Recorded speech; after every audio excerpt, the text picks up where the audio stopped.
But before we get started, I want to provide some important information also about the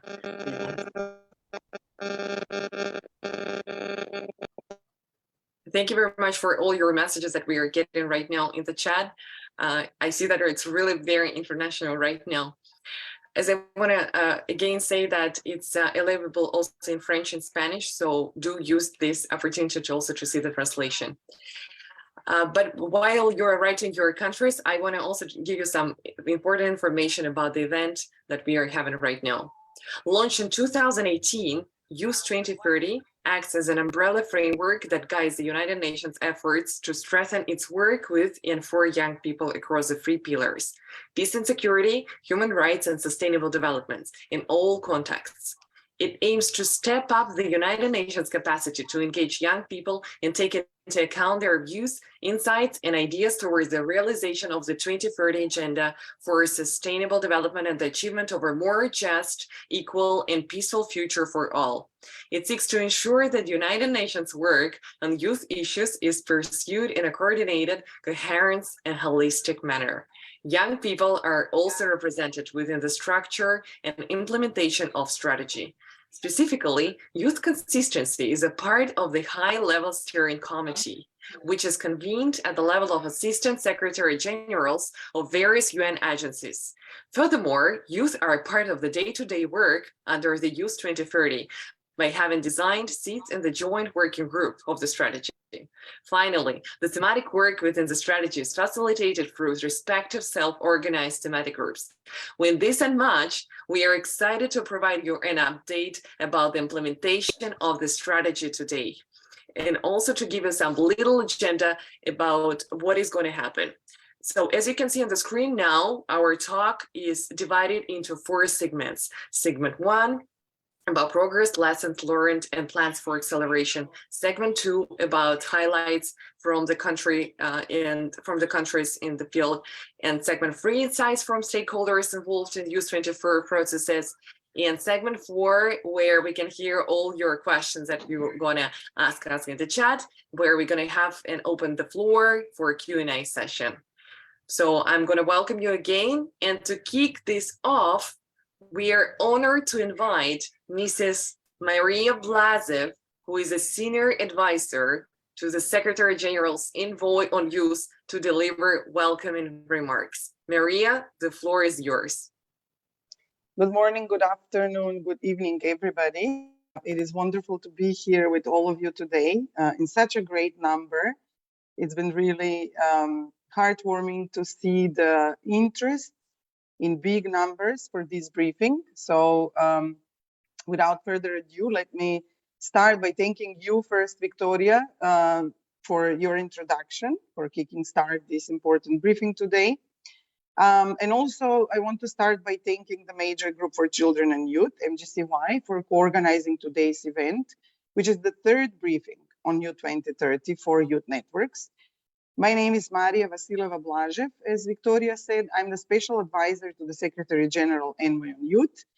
And I want to bring greetings from the envoy herself, who, as you might have seen on social media, just less than 2 weeks ago, has started her maternity leave. And she will be doing that very important task for the next couple of weeks. During today's briefing, you will hear about the progress made with the implementation of Youth 2030. You will hear about youth opportunities for engagement. You will have a chance to discuss a very important aspect, which is the role of young people as co-shapers in the implementation of the Youth 2030. This year, which we are about to say goodbye to, 2022, marked the 4th year of implementation of the strategy, Youth 2030, which, as Victoria also mentioned, is a system-wide UN youth strategy and has been really critical year for youth engagement across the United Nations. We had the ECOSOC Youth Forum earlier in the year, then in September, the Transforming Education Summit, and of course, towards the last quarter, the end of the year, we had the 2022 UN Climate Change Conference, COP27. So in all of this, young people like all of you today here present, innovators, activists, voices of progress, have been taking the lead in shaping our better future. In the 4 years since the implementation of Youth 2030, there has been a good progress, a very good momentum. And today, we have 130 UN country teams across the world, and 51 United Nations entities who are participating in the implementation of this important system-wide strategy. You will hear from my colleague later on about the progress made so far, but now I want to highlight some of the links between Youth 2030 and other important initiatives within the United Nations, namely our common agenda, which is the report by the Secretary General, launched in September 2021, and it represents a vision on the future of global cooperation or multilateralism. But put simply, the Secretary General many times identifies this report as well as a booster shot for the Sustainable Development Goals. The report made a number of recommendations on deepening solidarity with the world's young people, including on participation in decision-making, on quality education, sustainable jobs. And one of the key recommendations in terms of reshaping the United Nations system itself was the establishment of the UN Youth Office. And earlier this year in September, the General Assembly, you have heard probably, adopted Resolution 76306 to make this a reality.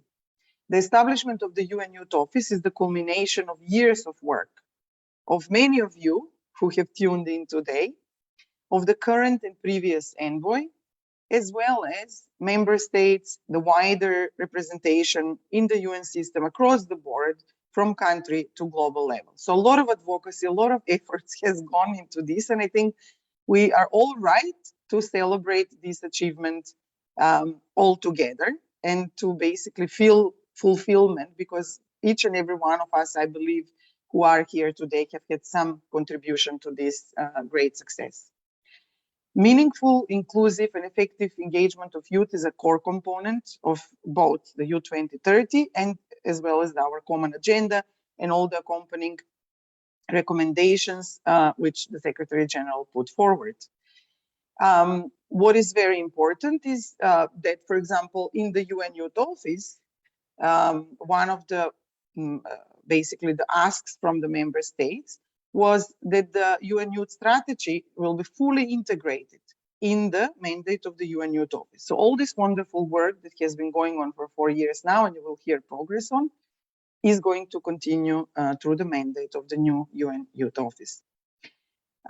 We are expecting even that, and with all of our efforts and joint work together and partnership, we're expecting that the implementation of Youth 2030 will be even accelerated in the years to come. 2023, next year, will mark the midpoint towards the implementation of the SDGs, and we know there is an urgent need to further strengthen meaningful youth engagement across the UN system. This has been recognized as a great need. We must also recognize that working with and for young people is both a goal, but a means also to build all this better world that we are envisaging in many aspects of young people's life around the world. Today's generation of young people is the most educated, is the most innovative, and you're uniquely placed to play a valuable role in resolving today's interconnected challenges. In the coming year, there will be many opportunities for young people to work with the UN. You will get to hear about some of them, but also through the ongoing information sharing, knowledge sharing, collaboration, and partnership, you will also get to be informed on what are the opportunities continuously for your engagement. For example, including during the ECOSOC Youth Forum, which will be in April, youth will be given the opportunity to present their assessment, vision, and recommendations for member states' consideration ahead of the SDG Summit, which will happen in September 2023. I look forward to today's discussion and hoping to hear many different perspectives of engagement in the implementation of this wonderful strategy, this wonderful framework, Youth 2030, because really with efforts by all of us, because we all bring different values, different skill set, different expertise, and different experiences, will we only see the success of Youth 2030, but with that also success with the implementation of the Sustainable Development Goals in every corner of the world. So thank you so much, and thank you again for the great interest and for your very active participation today.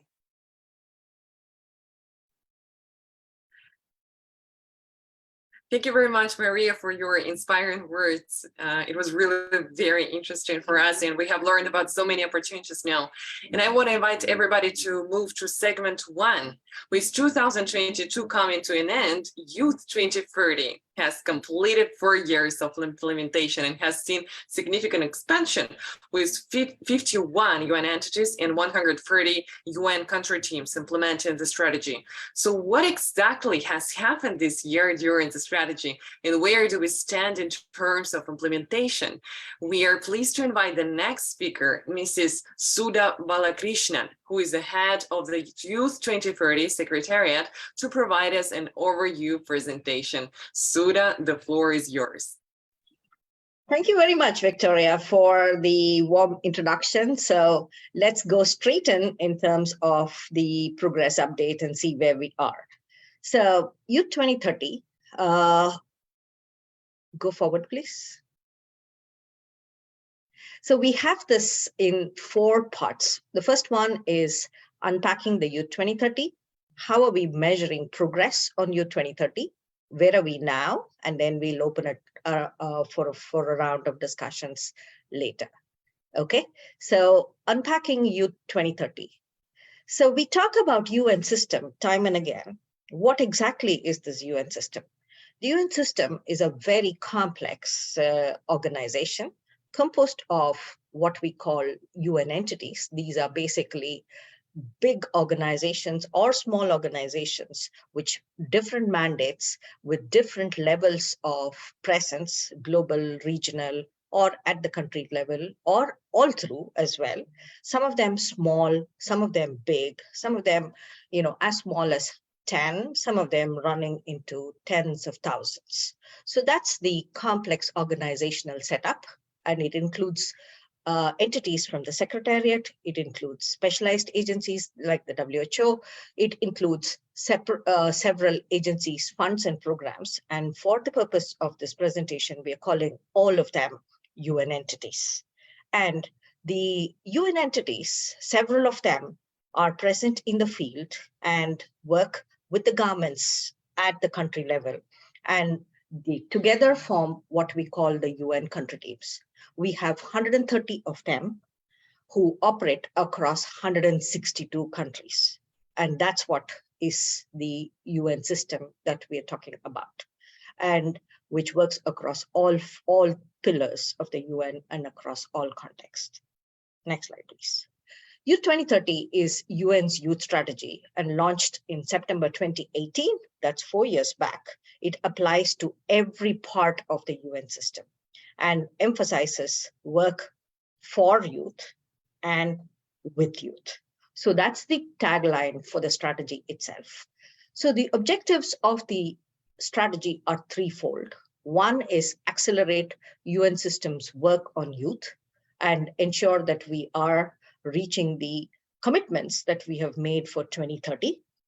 Promote the culture of working with young people throughout all processes, all areas of work, whatever we do, and recalibrate the UN systems workforce to be forward-looking. Forward-looking is actually, a mnemonic, a word that we've used for making it younger. So those are the broad objectives. There are 2 pillars that have been set out for the Youth 2030. One is the priority areas, which are our typical program areas, which runs from health to education to economic empowerment to youth and human rights to peace, resilience building. Climate change is a cut across, digital engagement is also a cut across. So several of these programmatic areas are all articulated in the priority pillar of the strategy. The foundational areas is the second pillar, which actually is more inward looking in terms of transforming the organization itself, how its works with young people, as as the organization which is an innovation pioneer, and which invests in solutions for and with young people, and is a huge accountability leader on youth. So that's the broad pillars of the youth strategy. Go forward, please. So this, as Victoria pointed out earlier, so the whole thing is coordinated and by the Youth 2030 Secretariat, which I head, which sits in the SG's Envoy on Youth's office, and the whole global governance is through the high-level steering committee, where several of you are engaged in, and in the joint working groups, which is the technical leadership group along with the task teams, where several of you are engaged as well. So this actually helps to steer this whole work across this big UN system. Next slide, please. How are we measuring progress on Youth 2030? So that's a big question in terms of what we see, what is the data that is coming from, how are we measuring progress? We have twin scorecards for Youth 2030. One is for UN entities' performance, and the second is for UN country teams. So they are used as instruments for strategic planning, performance measurement, and accountability, and through a set of key performance indicators, 19 in the case of UN country teams and 18 in the case of entities. And the measurement is through a simple traffic light, red, yellow, green signal functions. And for all these KPIs by 2024, the entities and UN country teams are expected to be green or milestone for 80% or more of their KPIs. That's the measurement instrument. And so let's quickly look at the scorecard, the big picture, what it contains. So this one is the UN entity scorecard, and it's laid out in 5 sections. Let's go from the top left, which is, and then clockwise. Youth focus in the strategic plans of UN entities, the UN entities and knowledge leadership on youth. Section 3 is around localization, support for localization of global agendas and frameworks on youth, and then the internal coordination and capacities in UN entities. Last but not the least, it is about leadership and culture in UN entities for meaningful youth engagement. On a similar note is the UNCT scorecard. So basically, section 1, again, top left, clockwise, if you look at it. So it is critical that young people's issues are included in the UN in the cooperation frameworks. That's the strategic planning frameworks at the country level. And then there are several things which are similar to the entity scorecard, but also different because it's country implementation where all the action is. So section 2 is around leadership culture, architecture, capacities, and this is where the meaningful youth engagement is integrated. Section 3 is around support to governments on youth and SDGs, and section 4 is around UN-led projects and campaigns.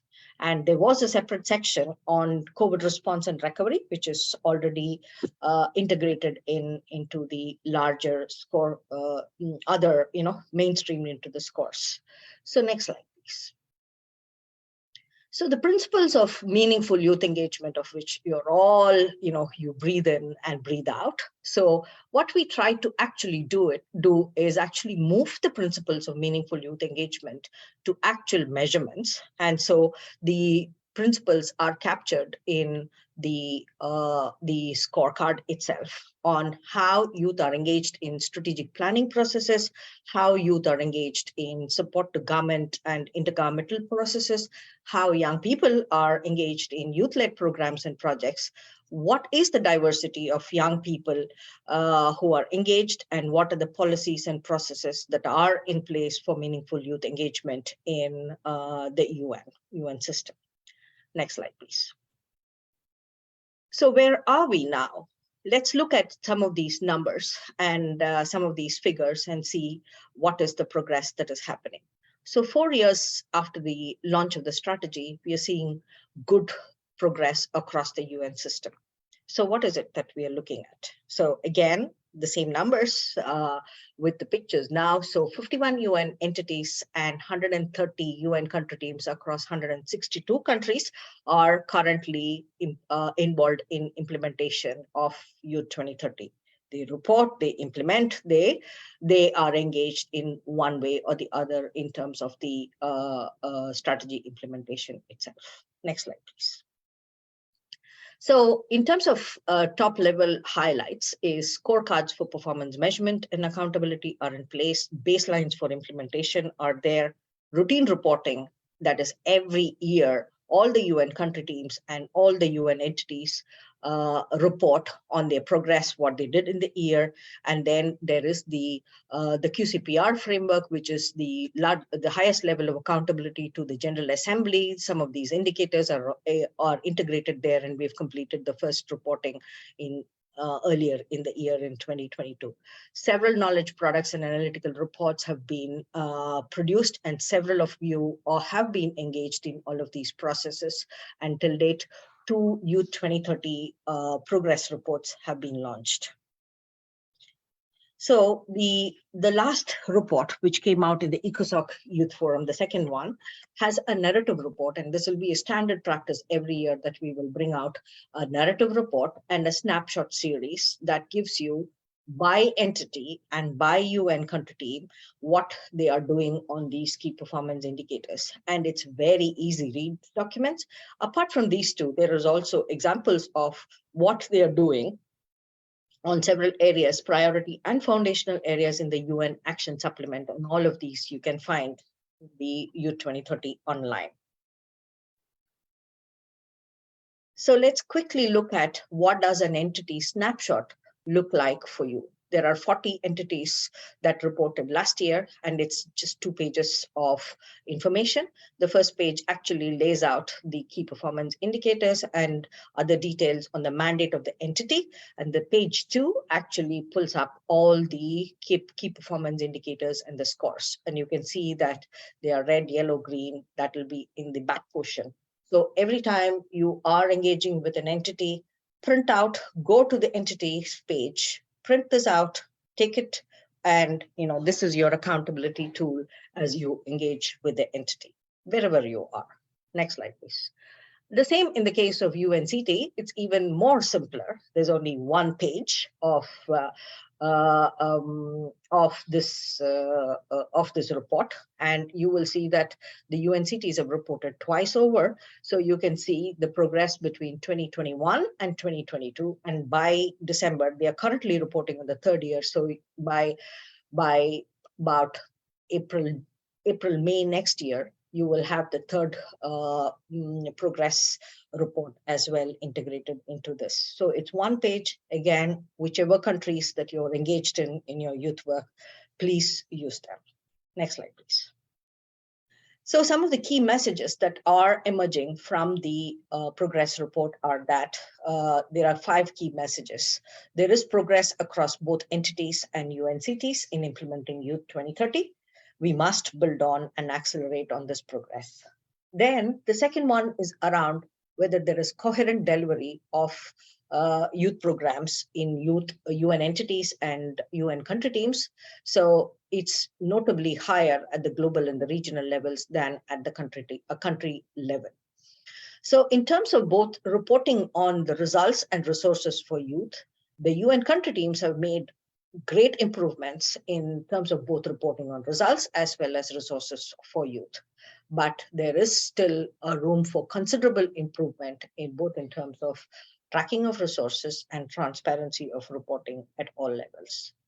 So the fourth one is around internships and young talent management.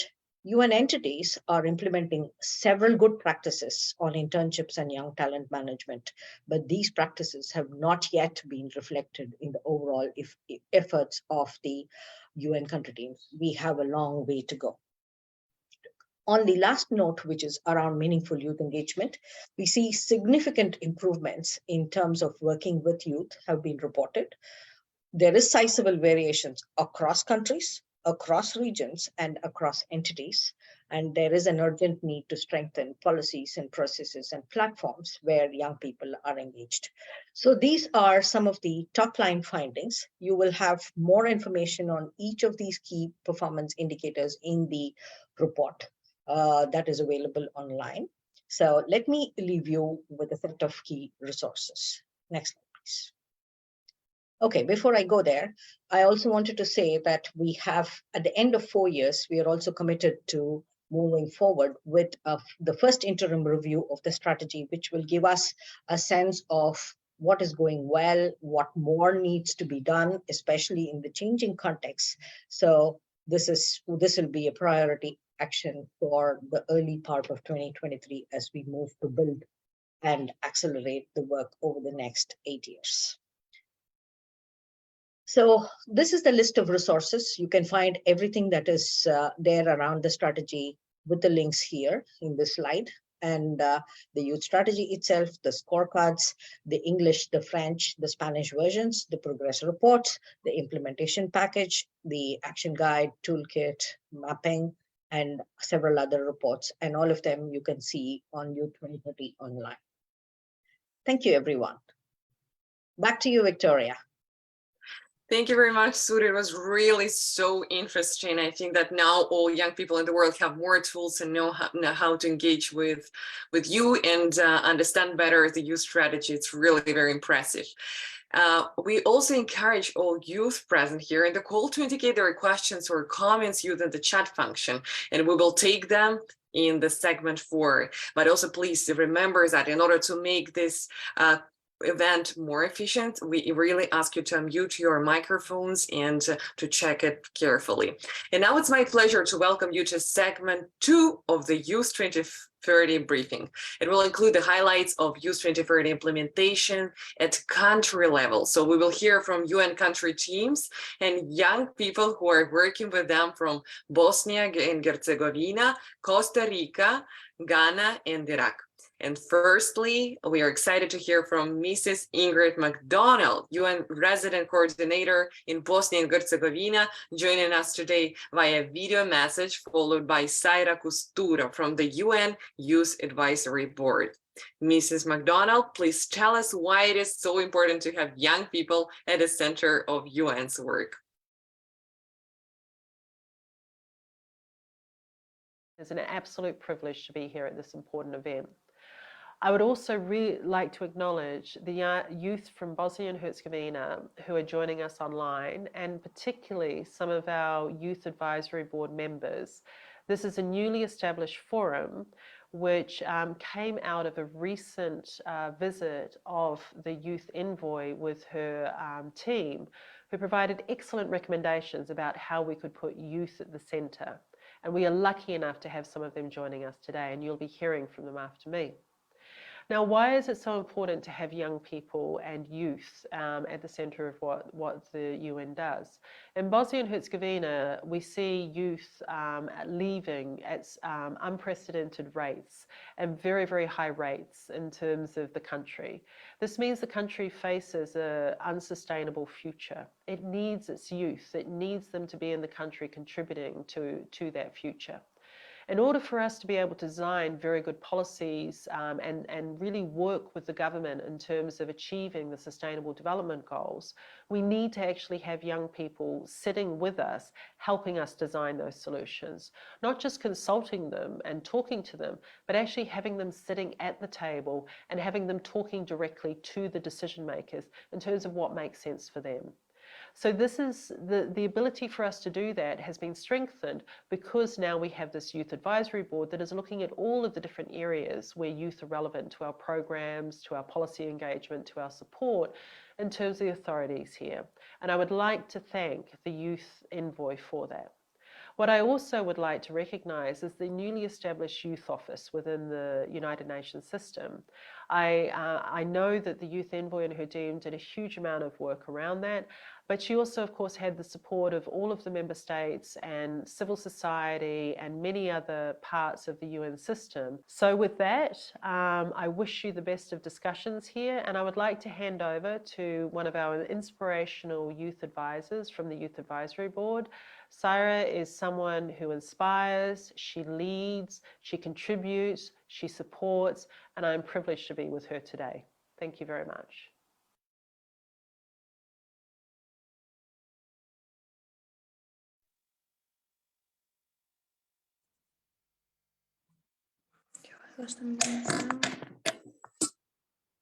Syra, go ahead.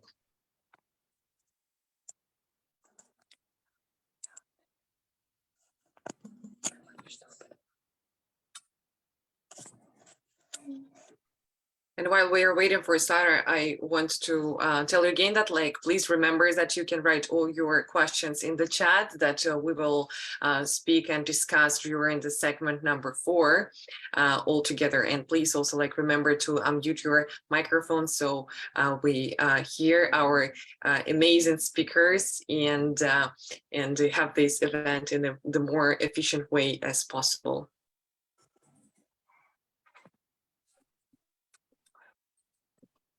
So Syra, now we would love to hear from you. Please let us know if everything is working well or you need some support from us so we can hear also your brilliant contribution to our event.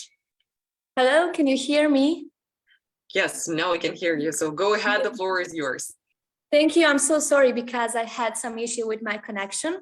Firstly of all, it's my distinguished honor to be today with you and also to be a part of United Nations at all. I will briefly introduce myself. So I started with activist engagement when I was 12 years old, and I was part of UNICEF projects for children, part of the celebration of International Children's Day, and countless UN regional projects and programs aimed to encouraging peace, cohesion, and coexistence. I was part of the Imagine Change Festival and was chosen as one of the 30 young UN champions in Bosnia and Herzegovina. This year, I had the extraordinary honor of being part of the celebration of the UNESCO World Press Freedom Day in Uruguay. And after that, I became one of the youngest members of the Youth Advisory Board of the United Nations of Bosnia and Herzegovina. Firstly, I think it's extremely important to work closely with young people and talk to them about important topics, but in a creative way. The best way actually to start youth networks is to connect young people around the world throughout trips, projects, exchange, and programs where young people can learn more about other countries and different ways to solve crucial problems of the 21st century. Young people need everyday support and motivation every day to get involved in solving problems as well as in their country, as well across the world. Also, to be honest, the only benevolent way to create a strong network, as I mentioned, and more better results in solving problems is not giving up on constant informal education and empowerment of young UN representatives. We need more creative approaches, more opportunities for live collaborations and exchange of opinions and worldviews, as well as more requests for the realizations of projects and works that will really be useful for someone of marginalized group of young people. So we need more actions, more connections, and empowerment. I expect that by 2030, we will reduce the number of hungry, poor, hopeless people, and that we will increase the number of optimistic, more educated, and healthfuler people, and healthier and more peaceful environments. Thank you so much, and I believe, and I will be really happy if this meeting will happen somewhere in present. And I truly believe that we can create better world for young people as well for everyone. Thank you so much. Thank you, Sarah. It was really so impressive. And it's really amazing that you're saying about having a platform for young people. And I hope that young people who are present today during this event will understand that there is this kind of platform that was created, and we have it already with Youth 2030, and it's a great initiative to work on it. So thank you again for sharing your experience. And now we will pass the floor to Valeria Rossi, Youth Focal Point from the Resident Coordinator Office in Costa Rica, who will be followed by Ana Francini Gonzalez, who is the president of the Youth Advisory Group, to reflect on their work on meaningful youth engagement and country level. Valeria, Ana, the floor is yours.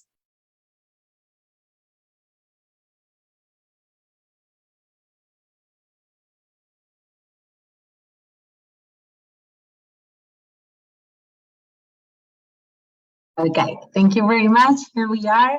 Thank you, Victoria, and thank you, everyone. I see that there's a lot of people and a lot of participants, so it's a very great honor to be here with you. Me and Ana Francine, we're gonna do the presentation together. So I think we can also unmute her. And before starting to tell you our experience here in Costa Rica, we would like to introduce ourselves. So I give the floor to Ana Francini. Ana Francini, para que te puedas presentar. We're going to do it mixed, so Spanish and English. So thank you for the translators, the interpreters. And bueno, Ana Francini, si quieres, puedes presentarte antes tú y luego voy yo. Hola, buenos días. Un gusto estar con todas y todos por acá. Mi nombre es Ana Francini González Ábalos, soy de Costa Rica y he participado desde hace aproximadamente 5 años en espacios de incidencia, lo que me coloca hoy también en un puesto de toma de decisiones y de asesoramiento tan importante como lo es la presidencia del JAC, que ya vamos a conocer un poco acerca de esta iniciativa.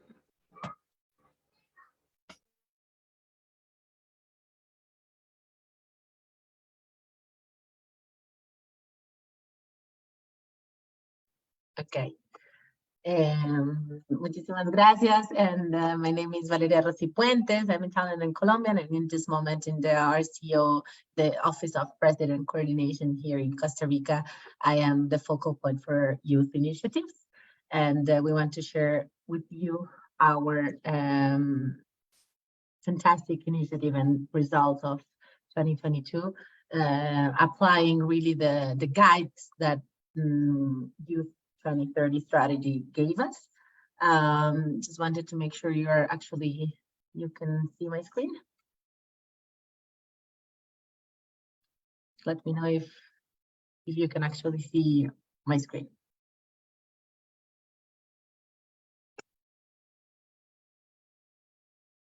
Yeah? Yes, we see you great. Okay, thank you. Okay, so to give you a brief introduction on how we are applying the strategy here in Costa Rica, we have created the Youth Advisory Group.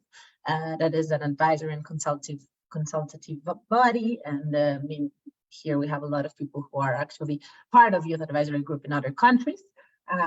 It's interesting because we wanted more than a space of like just consulting youth.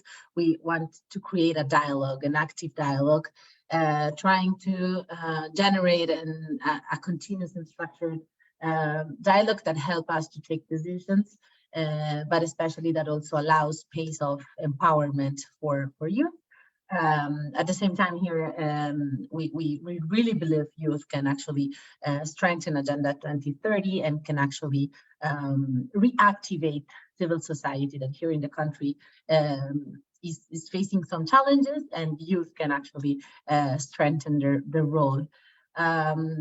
We also wanted to create a space that was actually representative of the diversity of the entire country. Costa Rica is a very tiny country, but it has a lot of diversities, and we wanted to be represented in this youth advisory group. And at the same time, we really believe that before just creating a group of really brilliant and active people, we wanted them to be yes, representing their diversities, but at the same time representing that collectivity. So we are trying to generate an actual collective identity of this group. And to do this, we also want them to create, impulse, and accelerate like really initiatives. So it's just not a dialogue, but it's also like concrete initiatives that they are accelerating with the trying to avoid also adultocentrism frameworks.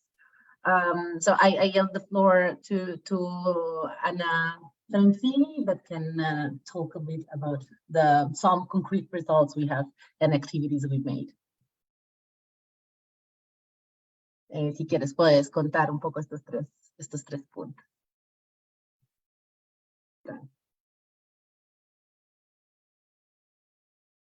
I think we have to unmute her. Yeah. Ahora sí. Gracias. Bueno, uno de nuestros principales logros este año fue desarrollar el campamento de personas jóvenes. Este se realizó en septiembre de este año. Este campamento reunió a más de 40 personas jóvenes en un espacio de todo Costa Rica, representando las 7 provincias que tenemos, y venían de diferentes territorios con diferentes realidades. Entonces, esto hace que el campamento sea un espacio enriquecedor y que a lo largo del campamento se trabajen y se aborden temáticas que son importantes para todas las juventudes en su diversidad, incluyendo personas de territorios indígenas, personas afrodescendientes, de diferentes lugares de la ruralidad, también de zonas costeras, y por supuesto, personas del gran área metropolitana o de la capital. También se logra consolidar como este equipo de trabajo que va a generar una estructura de gobernanza. También este equipo de trabajo o de gobernanza está integrado por un grupo bastante enriquecedor, que creo que también es resultado de que participantes de este grupo asesor sea tan diverso. Entonces, en la presidencia me encuentro yo. Yo fui mamá en mi adolescencia, entonces soy de una zona rural y costera, y esto es como una parte de... También está la vicepresidenta, que es otra adolescente madre, que además es una chica de territorio indígena cabecar. Tenemos también a la encargada de comunicación, a la coordinadora de comunicación, que es una chica afrodescendiente con un activismo impresionante también en redes sociales y en los espacios a los que va para posicionar su causa antirracista. Tenemos también el encargado de enlaces, que es un chico que representa a la comunidad LGTBIQ+. Entonces podemos ver que es un equipo que va a trabajar en la coordinación y que este equipo es bastante diverso y que está enfocado en posicionar los derechos de las personas jóvenes y de volcar esta mirada hacia el protagonismo de las personas jóvenes como parte del cambio. Continuamos.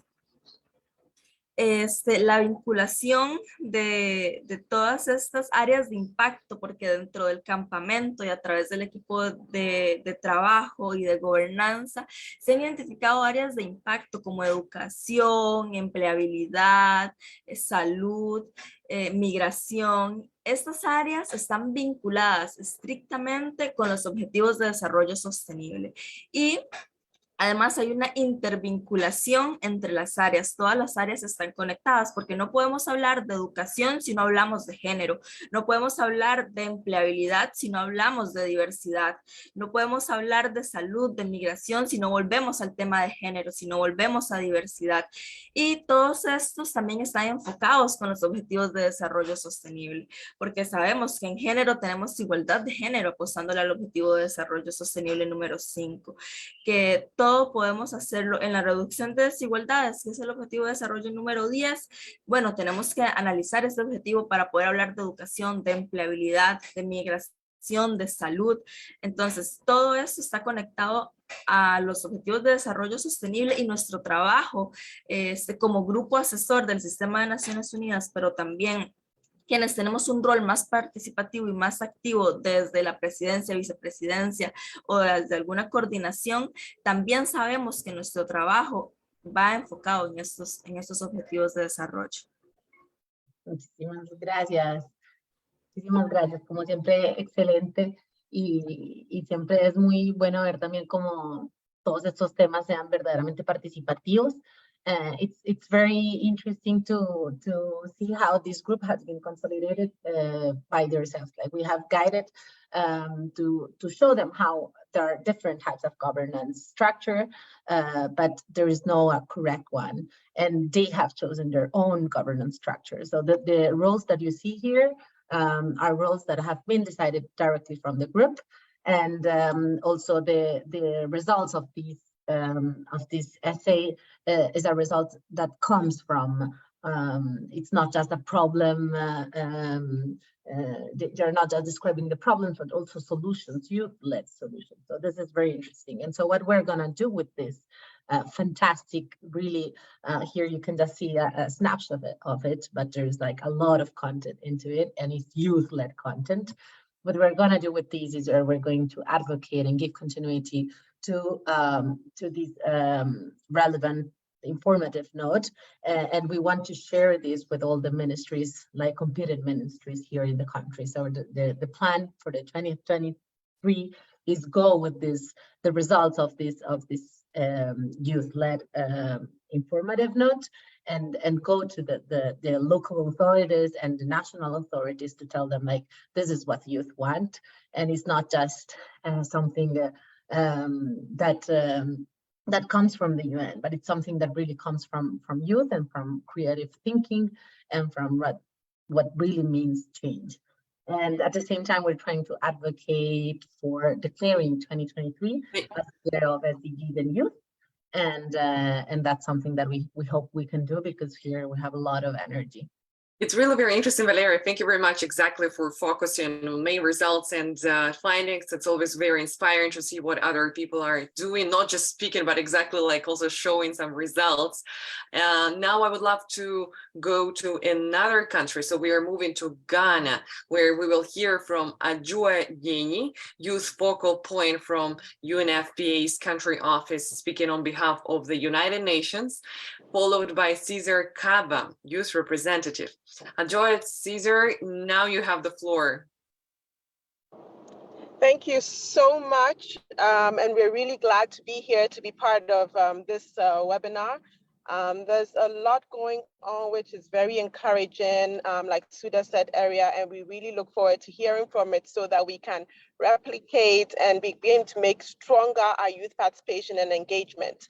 I will talk quickly about how we work in the Ghana UNCT to be able to ensure that we can bring young people on. It is a bit different from what I've heard in terms of the youth advisory boards and the youth advisory panels. But what we have started doing here in Ghana is actually through what we call the UNFPA Youth Fellowship. Now, this fellowship program started 4 years ago and was aimed at ensuring that we could begin to bring to life some of the issues or some of the requirements of the UN Youth Strategy in a realistic and a hands-on way. So what we did was put together what we call the Yole Fellowship, which is the Youth Leaders Fellowship Program. Now, for the Youth Leaders Fellowship Program, it's open to young people across the country from tertiary institutions, and there's a very stringent process for enrolling and becoming a youth leader.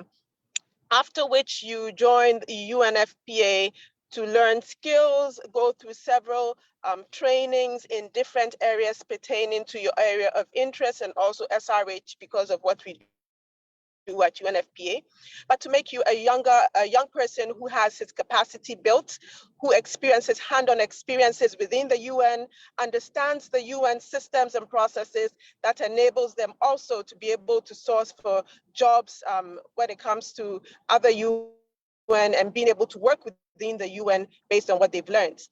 We're very happy to say that in all the cohorts that have completed the UN Youth Fellowship, have had certain percentages at least being able to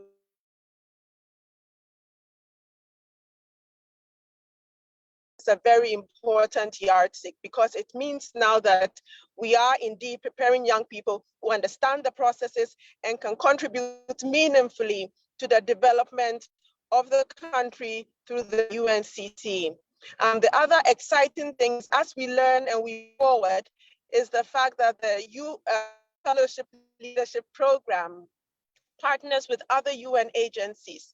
So currently, we work with UNHCR, who has supported some young refugees to ensure the fellowship and understand issues of culture that need to be addressed when it comes to the achievement of the SDGs.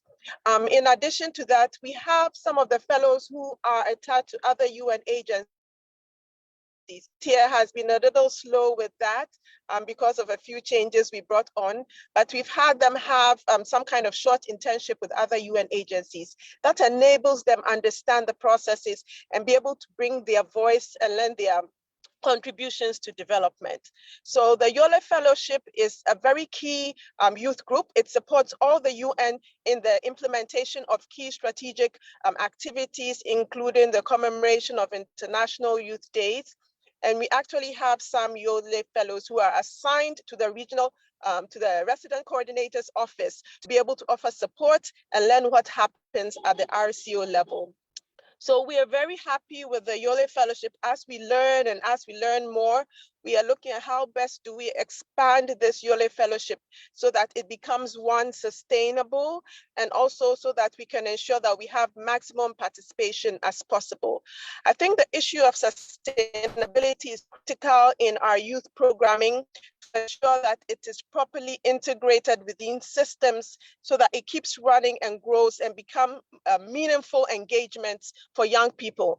And until we, as I normally would say, we intentionally plan and allocate resources, then it becomes something then that becomes sustainable and we can move forward with. So I think in a nutshell, thank you very much. It's really, I will stop here. really Yes, and then over to you. It's really incredible. Thank you very much. It's so interesting that we can hear, I think, for you forever, like, especially when you're telling about the results. I think that now we need to give the floor to Cesar.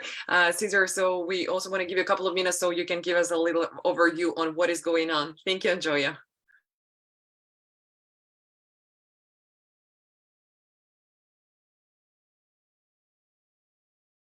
Cesar, I see that your microphone is also trying to come to us, and while we are waiting for you, I want to again remind to all the young people that it's possible to write your questions in the chat that we're going to raise during the segment 4. Cesar, do you hear us?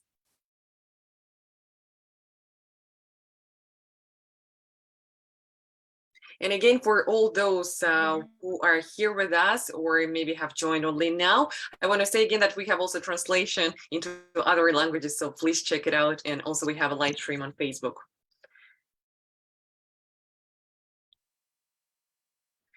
So I think that we can go next. Hello. While we're waiting, Hello. because we... Okay, so Hello. we hear. Yeah, we hear from you now.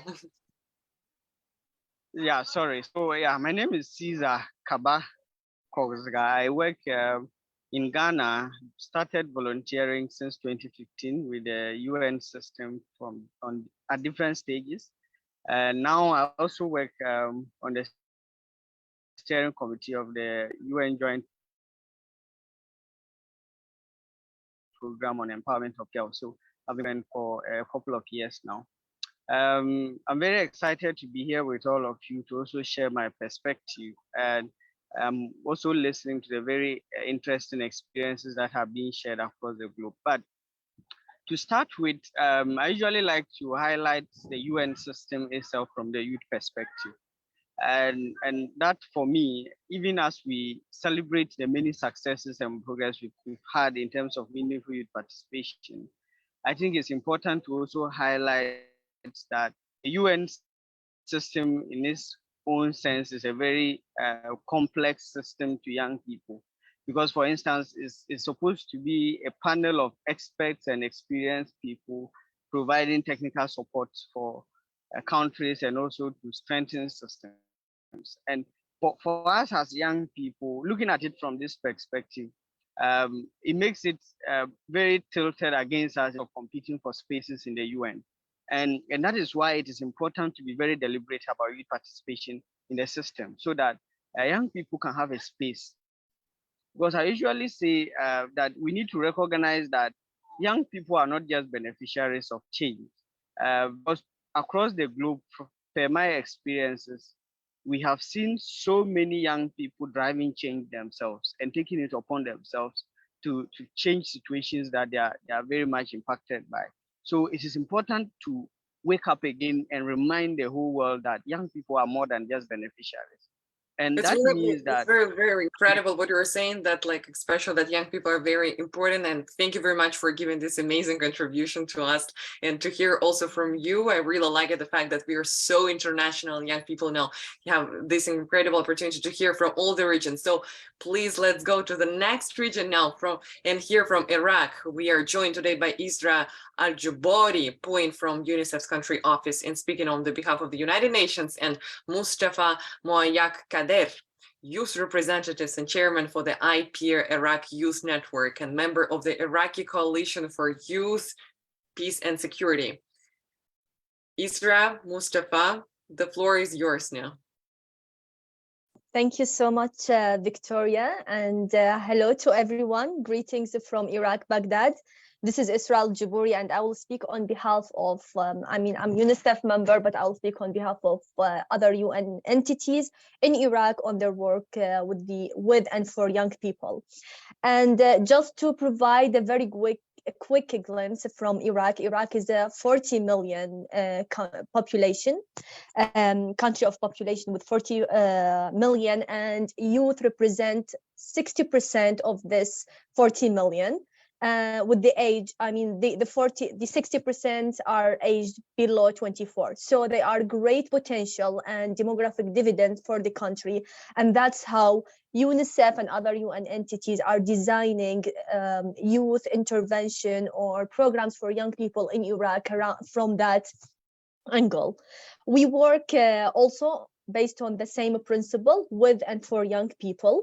The great achievement that UN entities in Iraq has established and activated the interagency working group on youth and adolescents in Iraq, where all UN members who are concerned with young people and their mandate working with young people and for young people established this working group to join the program for young people in Iraq and to operationalize the newly established Youth Vision 2030 that is under the umbrella of our strategic partner in the country, Ministry of Youth and Sport. And through this national framework, we also work under the overall national development plan.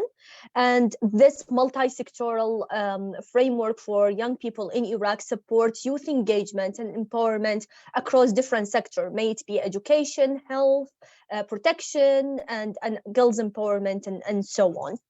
Also, just to highlight, we also have the youth advisory group in the country that's supporting members representing all governorates in Iraq of young people to reflect their voices and to identify priorities and programs in the UN intervention around young people and across different sectors.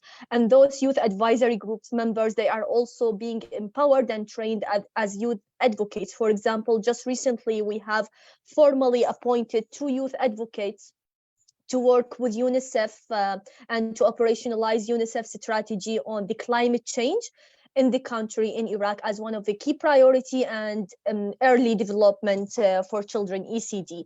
So also across other intervention, we also work with young people, and our key priorities as UNICEF and other UN entities is to work with youth-led organization. So rather than or beside implementing our intervention with the implementing partners of NGOs and governmental partners, we do also prioritize partnership with young people to implement and to work with them as partners, not only as beneficiaries in the country, to address key issues they identify themselves from their communities and from their provinces, and to address those issues in a more responsive way from youth perspective. We do also regular consultation with young people on key issues, not necessarily in the youth development agenda, but other sectors, other priorities in the country. And we have joint activity under the interagency working group. Thank you very much, Isra. It's really incredible that you're saying so much. We really also think that you're here forever and really want to hear all the reasons. So I think that now we will give the floor to your colleague. Thank you. Hand it over to Mustafa. Please, Mustafa. Yeah, thank you, Isra, and I will continue quickly. I'm very pleased to be with you. It's a great honor for us to talk about youth activities in Iraq in partnership with the United Nations Association working in Iraq. Firstly, I will talking about our work in activities to provide the conference for Corona pandemic. Were great. In partnership with the United Nations and the Ministry of Youth and Sports, Ministry of Health, also such as distribution mask and a manual guide to prevent the virus. Also, we worked with UNICEF in many programs that deal with the youth, such as the U-Report and volunteer work platform, and especially we work with the ILO, International Organization of ILO, with the financial education program for youth in Iraq, and also partnership with the Ministry of Youth and Sport, targeting nearly 1,000 young men or youth and girls in Iraq. Also, we worked with the Ministry of Youth and Sport and the UNFPA to writing and exporting the Youth Vision 2030 program, which has become a source for planning and implement good programs for youth in Iraq. We are proud of that young people in Iraq are planning their own programs alongside the government and the United Nations is based on sustainable or SDGs. Thank you. Thank you very much for your amazing intervention. It was really incredible. I hope that it was really very interesting for all those who are listening to us now. And I also want to thank everybody, because now I'm giving the floor to my colleagues who are going to continue this incredible event with segment 3. Thanks so much, Victoria. It has been a pleasure so far to be in this meeting. So right now I will be moderating segment 3. We have amazing speakers coming up. Youth 2030 basically is driven by strong partnerships that we are accelerating and we are accelerating its implementation. The previous segment has highlighted some partnerships at country level. It is now my pleasure to welcome you to segment 3 of the briefing, focus on insights from representatives from Youth 2030 High-Level Steering Committee, which is the body providing strategic guidance to the strategy, the Joint Working Group, task teams providing technical leadership to Youth 2030 implementation and beyond. So firstly, we have a video message from Mr. Sang-Yan Lee, the director of the ILO Employment Policy Department from ILO. He has been providing strategic guidance of the strategy for the 4 past years and has a message for us now at the 4th year anniversary. The International Labour Organization is delighted to celebrate the 4th year anniversary of the UN Youth Strategy and its achievement in advancing young people's agency and resilience. Today's progress reflects the great commitments and collaboration of the UN system as a whole, as well as the active participation and positive contributions from the various youth-led organizations. Our actions at country level are driving changes, yet much more is needed to prepare a sustainable and inclusive recovery from the crisis that opens more and better opportunity for youth.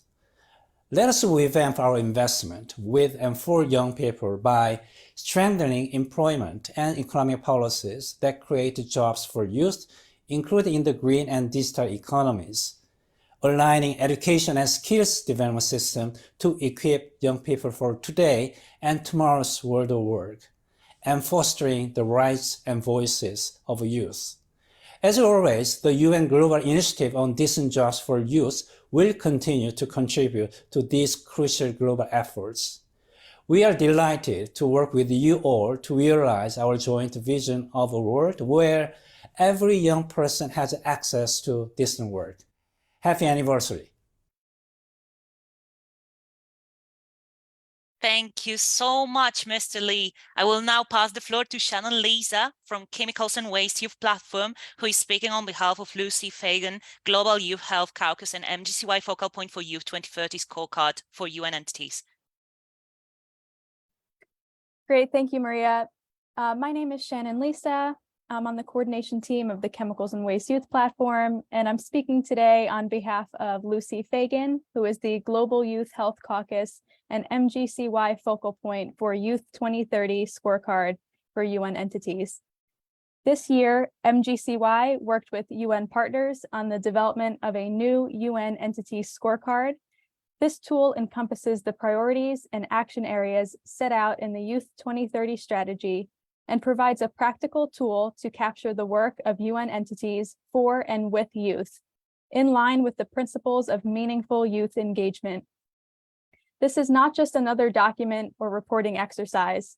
The work being done through Youth 2030 on the agency scorecards is a critical tool to bring accountability on youth issues across the UN system.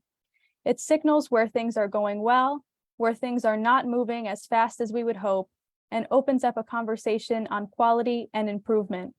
However, to be truly effective, these scorecards cannot just be a tool for UN agencies to compare themselves against each other. This can and must be put into the hands of young people and youth-led organizations to hold agencies to account, as well as open up space within these institutions for meaningful co-leadership and transformation. As youth constituencies, we have started to use the findings from the UN entity and country team scorecards in our advocacy. It has allowed us to advocate for improvements at all levels, from internal governance to the structuring of policy and programmatic activities. It has also enabled us to frame conversations differently about how we can work together to achieve meaningful youth engagement, about what it takes to actually implement such priorities, and knowing that we can track this as well. Next year is an opportunity for all of us to do more, to do better, to show that we are truly delivering for young people. For UN partners, we expect and look forward to seeing improvements across all areas of the scorecard. And as MGCY, we are taking this moment to renew our commitment to centering the voices and priorities of adolescents and young people at the heart of Youth 2030. During 2023, we will be organizing regional briefings to explore how Youth 2030 can be used to drive change and establishing new constituency structures to enable more young people to engage in and shape the processes of the Youth 2030 Joint Working Group. We look forward to having you on this journey with us. We will also be launching a coordination process for the UN Summit of the Future for Youth Engagement, in which we aim to engage and mainstream Youth 2030 topics and processes. The Major Group for Children and Youth has been engaged in Youth 2030 processes since its inception, and we continue to advocate for more spaces in Youth 2030, including enhanced engagement of grassroots and community-led organizations. Thank you very much. Thanks so much, Shannon. That has been amazing. And the next one, we have the OHCHR, who has been a champion of Youth 2030, and I'm delighted to share with you a video message from Izzy Brands-Keris, the Assistant Secretary General for Human Rights, OHCHR, who will share with us one highlight from Youth 2030 within the entity. In 2021, UN Human Rights engaged with over 300 young people and youth-led networks globally to promote human rights with and for youth. Through new partnerships, innovative social media campaigns, as well as training and capacity building on a broad range of issues ranging from civic space to peace building, climate action and participation, young people were empowered to stand up for human rights for themselves and their communities. Together, we continue to amplify our joint efforts to make human rights a reality for all young people everywhere.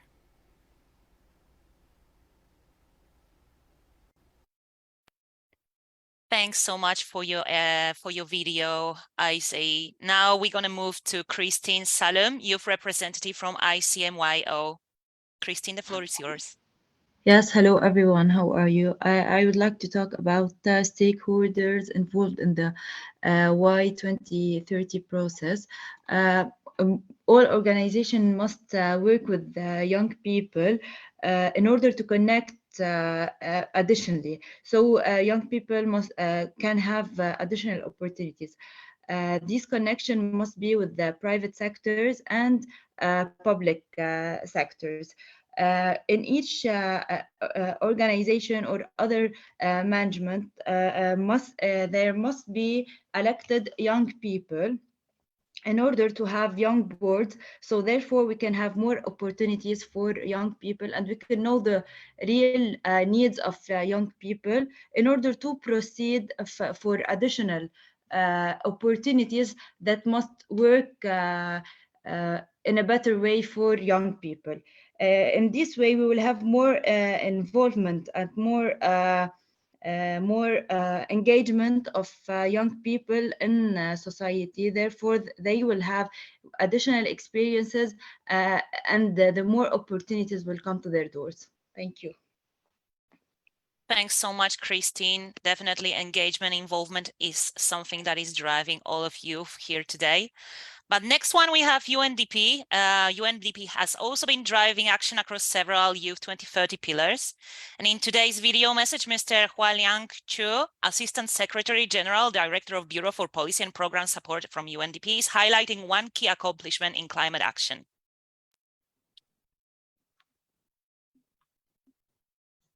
Excellencies, our youth partners. In 2021, the United Nations Development Programme continued to support the efforts of youth movements to achieve sustainable development. Through our climate promise, UNDP strives to enable youth participation in national processes towards climate ambition. One example, UNDP supported the youth climate leaders in Vietnam to contribute to COP26 and to develop a 5-year roadmap for youth engagement in materializing Vietnam's nationally determined contributions.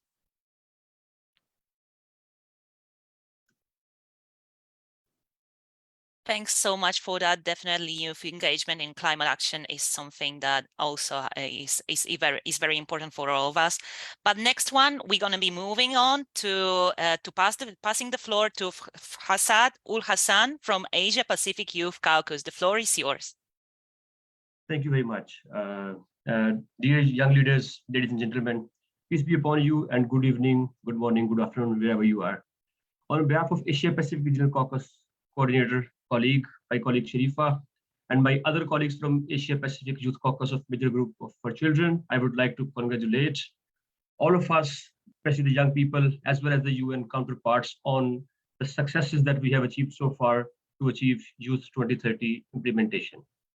As a regional youth network with a diverse background, we strongly support the Youth 2030 strategy, such as through various sustainable development capacity building workshops and consultation series in collaboration with Asia Pacific Interagency Youth Network, APNI, Asia Pacific Regional CSO Engagement Mechanism, and various youth networks from all 5 sub-regions in Asia and Pacific, which are East Asia, South Asia, Southeast Asia, Central Asia, and Pacific. As we value youth concrete action on ground, we support young people in amplifying their voice in regional SDG review processes, such as through the annual Asia Pacific Forum on Sustainable Development, APFSD, and at the global platform, such as the UN ECOSOC Youth Forum.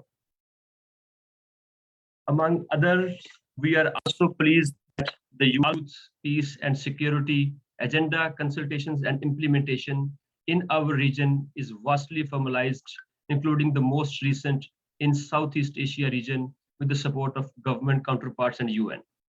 We believe that execution of the Youth 2030 plan will be more effective if we continue the youth-friendly collaboration at all levels, applying both top-down, top-bottom, bottom-up techniques, supporting young diplomacy and inclusive recommendations from the grassroots youth movements and work closer with UN country team offices as well as the UN Youth and Voice office that will be established soon. At the same time, we also encourage all the donor agencies and the partners that they should be equal and more youth-friendly spaces when it comes to decision-making, when it comes to fundraising, when it comes to resource mobilization, that young people and youth organizations are getting equal chances as their counterparts. We hope to cooperate and learn from all of you in the future with youth. And lastly, I would like to thank Office of the Secretary General's Envoy on Youth and the UN counterparts for their ongoing support for young people. Thank you very much. Thanks so much, Sahad. It has been very great to hear from you, and obviously the participation of you all across different levels is super important. But now we're going to move on to a video contribution from Gabriela Ramos, Assistant Director General for Social and Human Sciences from UNESCO, who is reflecting on Youth 2030's 4 years of implementation. What worked well, gaps, challenges, and highlighting key actions moving forward. Excellencies, 4 years into the youth strategy, we have reasons to rejoice and to reflect. Faced with an unexpected pandemic, the United Nations system was agile enough to deliver with quality on the strategy's priority areas. From education to employment, health, rights, peace building, we deployed relevant responses to the aggravated challenges facing youth. Yet, more efforts are needed on the foundational areas of this strategy, particularly on youth engagement. And I'm pleased to share with you that UNESCO's Youth as Researchers program, engaging 10,000 young people worldwide, demonstrated that novel collaborations with youth are important and feasible. They come, they share with us their views, they engaged. And I think that this shows that we can make it, we can deliver on that. And in response, UNESCO is launching the Global Coalition of Actors and a grant scheme to partner with youth in line with the strategy. And I invite you all to join us. And as we look ahead, we must prioritize critical issues, including climate change, the impact of technological developments on people, societies, the ecosystems, the related ethical questionings. We are now in the context of COP27. What is the impact to our world and to our societies of climate change? And we must leverage the opportunities provided by our common agenda, this fantastic strategy that the Secretary General of the United Nations launched, and particularly the work that we are pretty engaged in UNESCO on the Declaration for Future Generations, to reverse systemic challenges that affect present generations and that will impact future ones. And by joining efforts, we can rise to the challenge. Thanks so much, Gabriela, for your kind words. And definitely we know the power of uniting ourselves in alliances to join and reach the objectives. But now we have next speaker in this segment, who is Rosario Diaz Garavito. She's Children and Youth LAC Regional Caucus and MGCY focal point of the Youth 2030 scorecard for UN country teams. Rosario, the floor is yours. Thank you. I hope you can hear me. Yes, we can hear you. Perfect. I just want to be sure. Voy a pasarme al español, ya que hay interpretación, y para aprovechar este momento y también compartir desde mi lengua materna y natal. Bueno, como parte de este equipo y de este proceso, creo que para mí fue muy importante ser parte de la co-creación de la misma estrategia. Estamos hablando que la Estrategia de Juventudes 2030 busca involucrar a las juventudes de una manera significativa, pero es importante recordarles y compartirles que la misma estrategia fue co-creada con las juventudes. Fue un gran esfuerzo en colaboración con el equipo de la Oficina de la Enviada de la Juventud y la Secretaría de la Estrategia, poder reunirnos con ellas, con las diferentes personas y poder generar o compartir sugerencias para que el proceso, en el caso del espacio en el que yo estaba apoyando, que era la validación de la hoja de evaluación, que es el scorecard, tuviese o considerase a las juventudes de una manera significativa y que podamos involucrar en el proceso de validación estrategias o formas de integrarles en las llamadas o en los espacios donde validábamos esta hoja de evaluación. De esa manera nosotros en el proceso pudimos encontrar diferentes contextos. Trabajamos en ese momento con 3 países que fueron Uzbekistán, Etiopía y Costa Rica.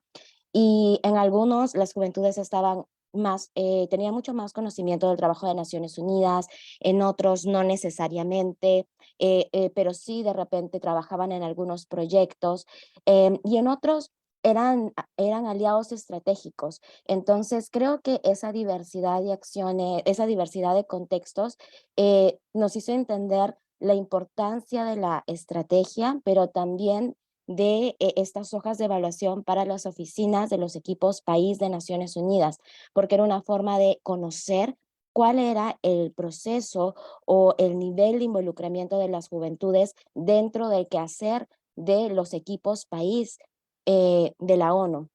Entonces, creo que eso fue bastante importante, tener la oportunidad de poder contribuir con el proceso, también asesorar y dar sugerencias de cómo involucrar a las juventudes en el proceso de creación de la estrategia, y ahora es mucho más gratificante saber que los equipos país han generado tantos avances. Creo que, como mencionaba Lucy a través de Shannon, este proceso no tiene que quedar aquí. Es importante que iniciemos con el proceso que sigue, que también es la apropiación de la estrategia por la niñez, las adolescencias y las juventudes del mundo. Y en el caso de Latinoamérica, creo que eso también es algo muy importante para lograr una inclusión bastante significativa de las juventudes en los diferentes niveles de participación. Y también creo que es importante invitar a los equipos país y a las diferentes oficinas regionales de Naciones Unidas a continuar con este esfuerzo, a replicar también buenas prácticas que hemos visto el día de hoy desde Costa Rica, pero también desde los otros países, desde Irak, ¿verdad? Y los demás países que presentaron. Y de esa manera hacer que el momentum de la implementación de la estrategia continúe y que logremos el éxito que se tuvo o se envisionó, que tuvimos como visión al momento de crear y co-crear este proceso. Muchísimas gracias a todos. Gracias, Rosario. Thank you, Rosario. It has been great to hear from you. Our next speaker is Mr. Jean-Luc Lemayeux. He's a member of Youth 2030 High-Level Steering Committee and Director, Division for Policy Analysis and Public Affairs at UNODC. He's sharing one key highlight from UNODC's work on meaningful youth engagement. The United Nations Office on Drugs and Crime continues to support young people through crime prevention efforts in evidence-based drug use prevention and by ensuring that youth and children are better served and protected by justice systems. In fact, the empowerment of youth is a priority of our strategy 2021-2025, with youth-led boards being incorporated into new initiatives. When working for and with youth, UNODC commits to upholding meaningful youth engagement. Thanks so much, Jean-Luc, for your video message. Up next, we have Kamila Karimova, a young UN representative. Kamila, you have the floor. Thank you very much. Thank you for the opportunity to join today's briefing. I'm happy to speak to you as a representative of the Young UN Network. Young UN is a network which brings together more than 2,000 critical thinkers who drive change towards the UN that embodies the principles it stands for and maximizes the potential of young people. To begin with, we want to reiterate that we're extremely thrilled about the creation of the UN Office on Youth.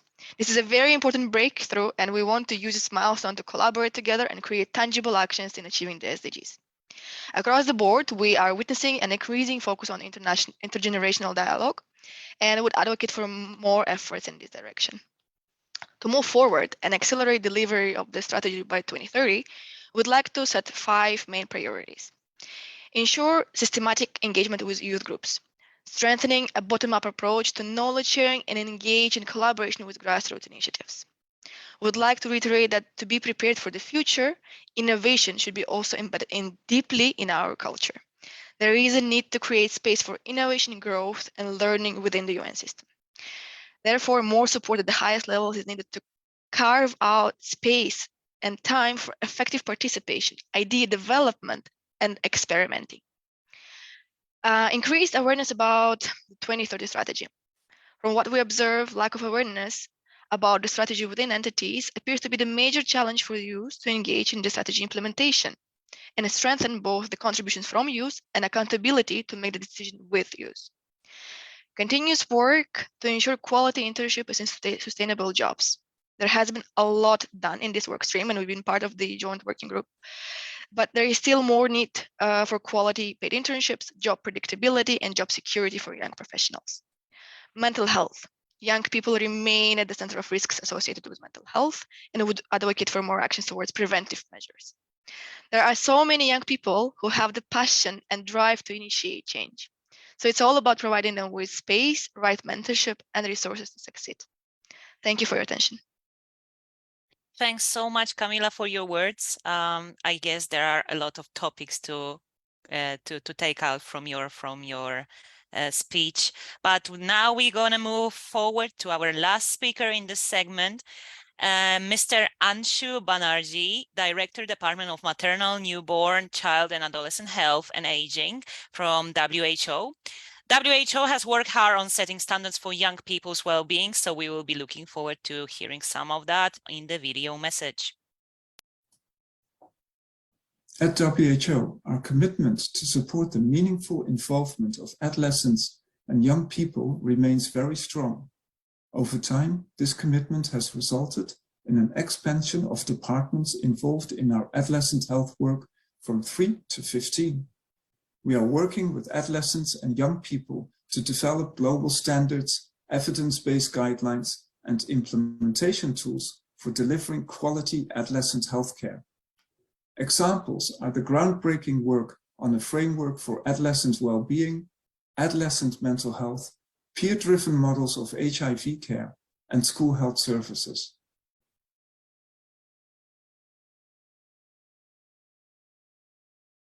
Thanks so much for that. That was the last message in this segment. And wow, it has been an amazing segment so far, huh? So thank you so much for all your insights into Youth 2030 processes. This segment gave us an overview on the youth engagement and ways moving forward. And now we're going to be moving forward to segment 4 of our briefing, which is a question and answers segment. Thanks so much for all your engagement, and I'm looking forward to this exciting block of segment 4 coming up. So colleagues, the floor is yours. Thank you very much, Maria, for the great moderation, and everybody else that has been involved in the work here. I would like to invite my colleagues, Mohammed Edbar and Same from the Major Group for Children and Youth to please maybe turn on their cameras or be visible. That was also for me, by the way, so to turn on my camera and be visible. And I know that we have been going on for last 1 hour, so it's also okay if for the next 1 or 2 minutes, if people just want to breathe in and take a moment to relax.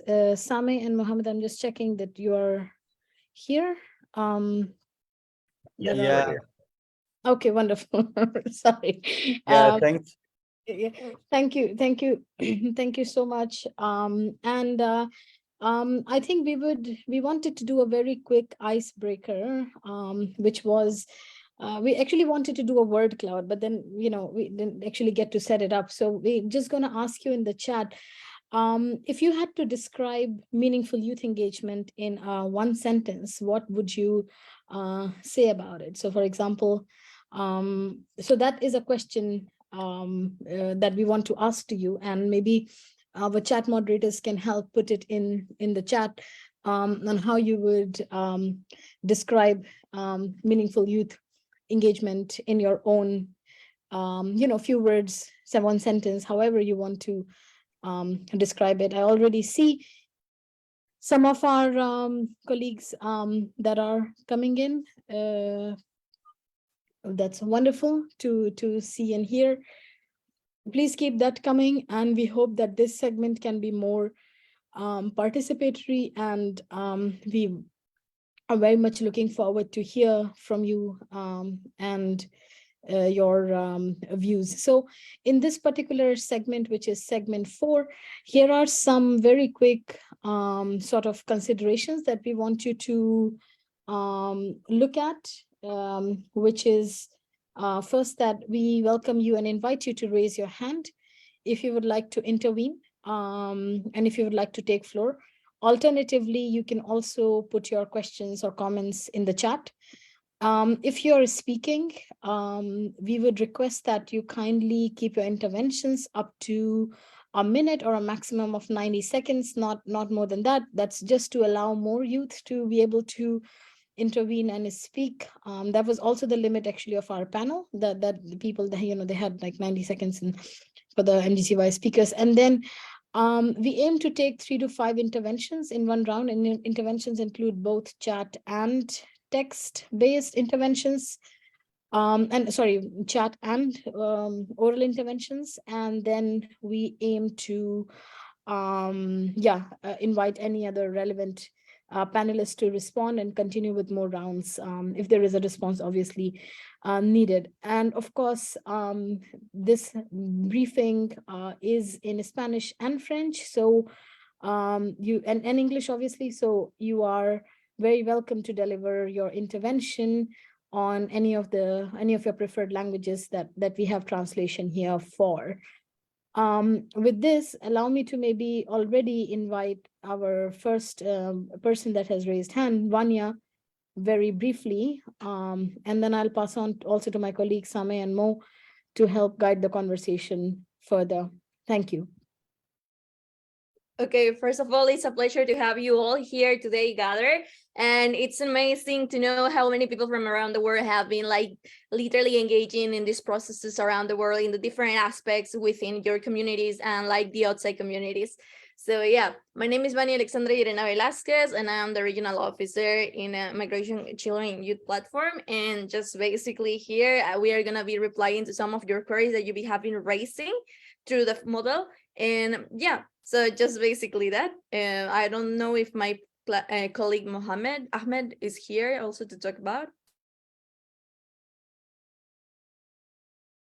Yes, hello. Hello, everyone. My name is Ahmed Oda. I am from Palestine. I am one of the global coordination team of the Sustainable and Consumption Production constituency in the UN MGCY, and I'm so happy to see all the interactive in the chat, and also see all the hand raised. So I will be here to assist. Thank you.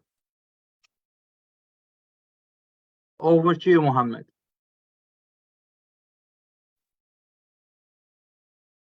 Thank you so much, Ahmed.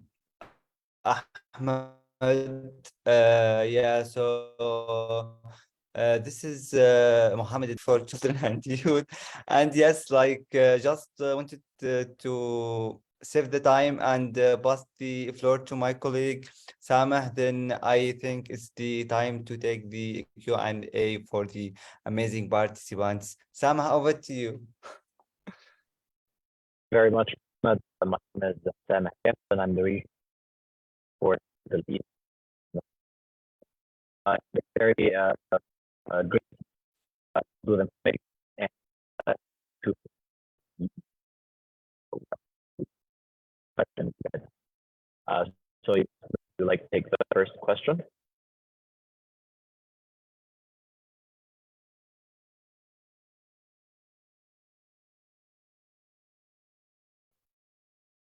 Over to you, Gratna. Thanks, Sammy. I don't know if it was me, but your audio was maybe a little tricky, but yeah, maybe we can invite the first few hands that are raised, and again with the request that please try to keep them in the next a minute or 90 seconds. So, Escuela de Estudio de la Institución Argentina, Isabel Espindola and Jean-Claude. So first we invite the institution from Argentina to please take the floor. Hola, buen día. ¿Se escucha bien? I can speak in Spanish because I don't speak very well English. So if I can, it's good. Yes, please. And for those that want to translate, you will see a globe symbol at bottom of your Zoom bar, and you can click on that and then takes you to different languages. Okay. Bueno, buen día, buenas tardes. Mi nombre es Juliana, trabajo en la Escuela del Estudio de la Intuición. En realidad, la pregunta viene a cuenta de que nos gustaría involucrarnos más como jóvenes. Nosotras somos parte, con Paula, mi compañera que está acá, del Foro de la Juventud de esta escuela. Enseñamos a desarrollar la capacidad intuitiva en el ser humano a través de un método teórico práctico, y principalmente nos gustaría involucrarnos y llevarle esta herramienta a todos los jóvenes, a la ONU en sí. Los adultos de nuestra institución trabajan en la ONU activamente en las comisiones, pero particularmente a nosotras como jóvenes nos gustaría acercarnos aún más a toda la parte estructural, digamos, de la juventud que está dentro de la ONU. Por lo tanto, quisiéramos principalmente presentarnos y decirles que nosotros durante la pandemia no tuvimos ninguna persona de la comunidad que trabajó y estudió en nuestra escuela que haya fallecido, porque utilizó su intuición para salir adelante. Ayudamos a muchos comedores también y asistimos a familias durante la pandemia. Es decir, que la herramienta que enseñamos a todo el mundo, no solo a Argentina, fue una herramienta fundamental para salir adelante durante la pandemia. Por eso, en esta oportunidad que nos dan para hablar adelante de 416 jóvenes, nos gustaría dejar nuestro correo a las autoridades de la ONU, a ustedes, para hacer una ponencia, una presentación, para intercambiarnos herramientas, que esto para nosotros es fundamental, que la ONU sepa que la intuición es una herramienta que puede permitir que el ser humano conviva pacíficamente, que salga adelante de la situación que estamos en todo el mundo. Así que muchas gracias por darme este espacio chiquitito, no les quiero tomar más tiempo, si el resto puede hablar. Gracias a todos por este tiempo, espero que se haya escuchado bien. Gracias.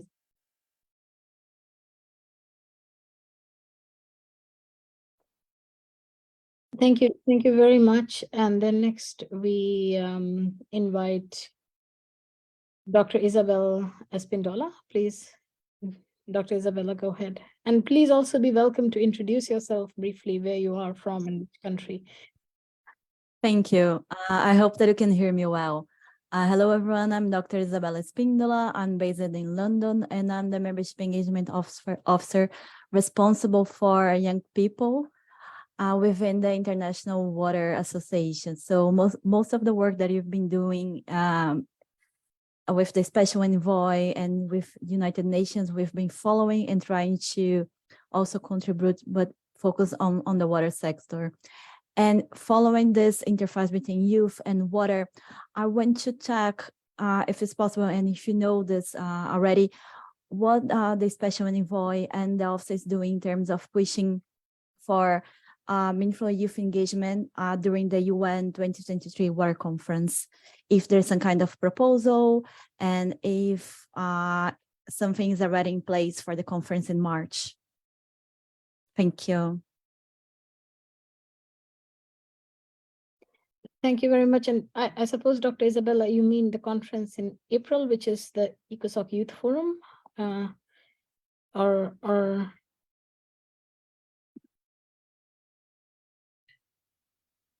okay.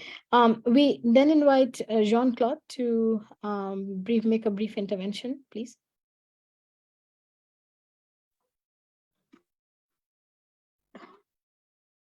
Hello, can you hear me, please? Yes, please go ahead. Thank you. Yeah, so my name is Jean-Claude Hatangimana. I'm from Democratic Republic of Congo. and I'm a former employee of WFP.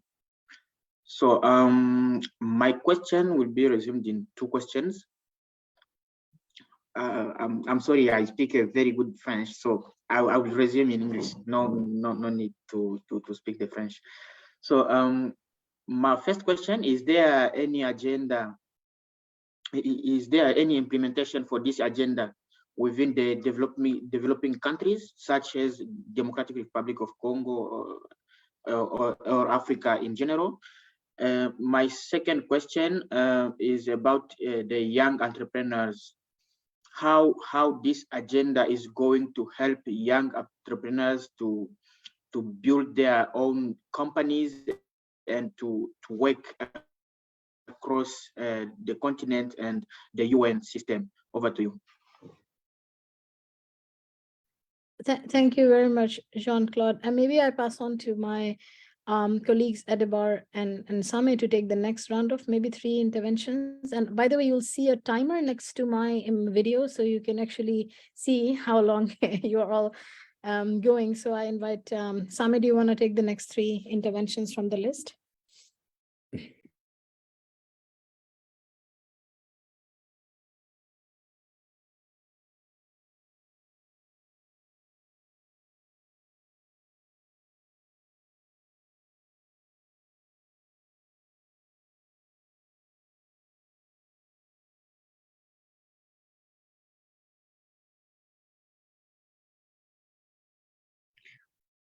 Yugratna.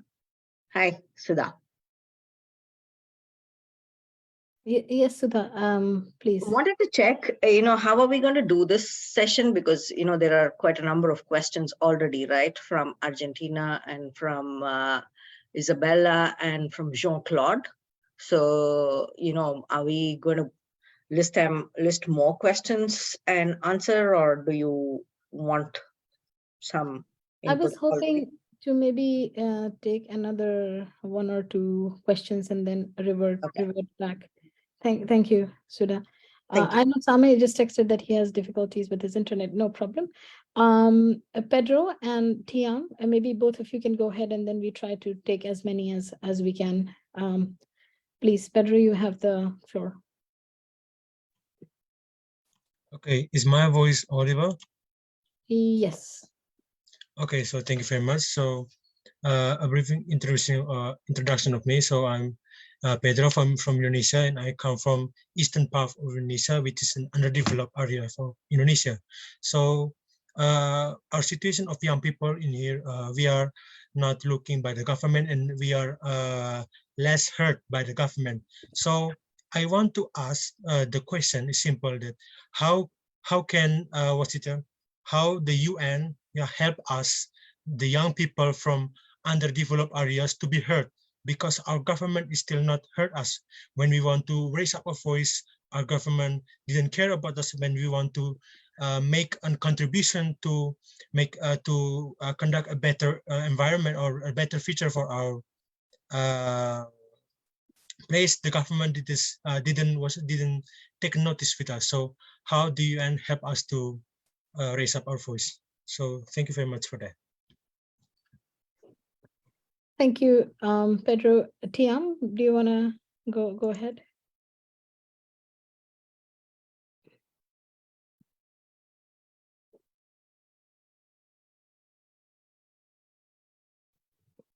Tiam, please take the floor.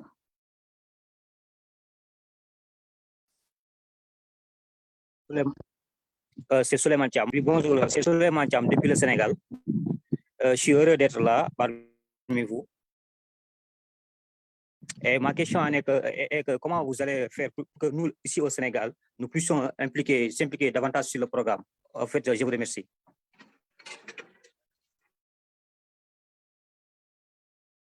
Thank you.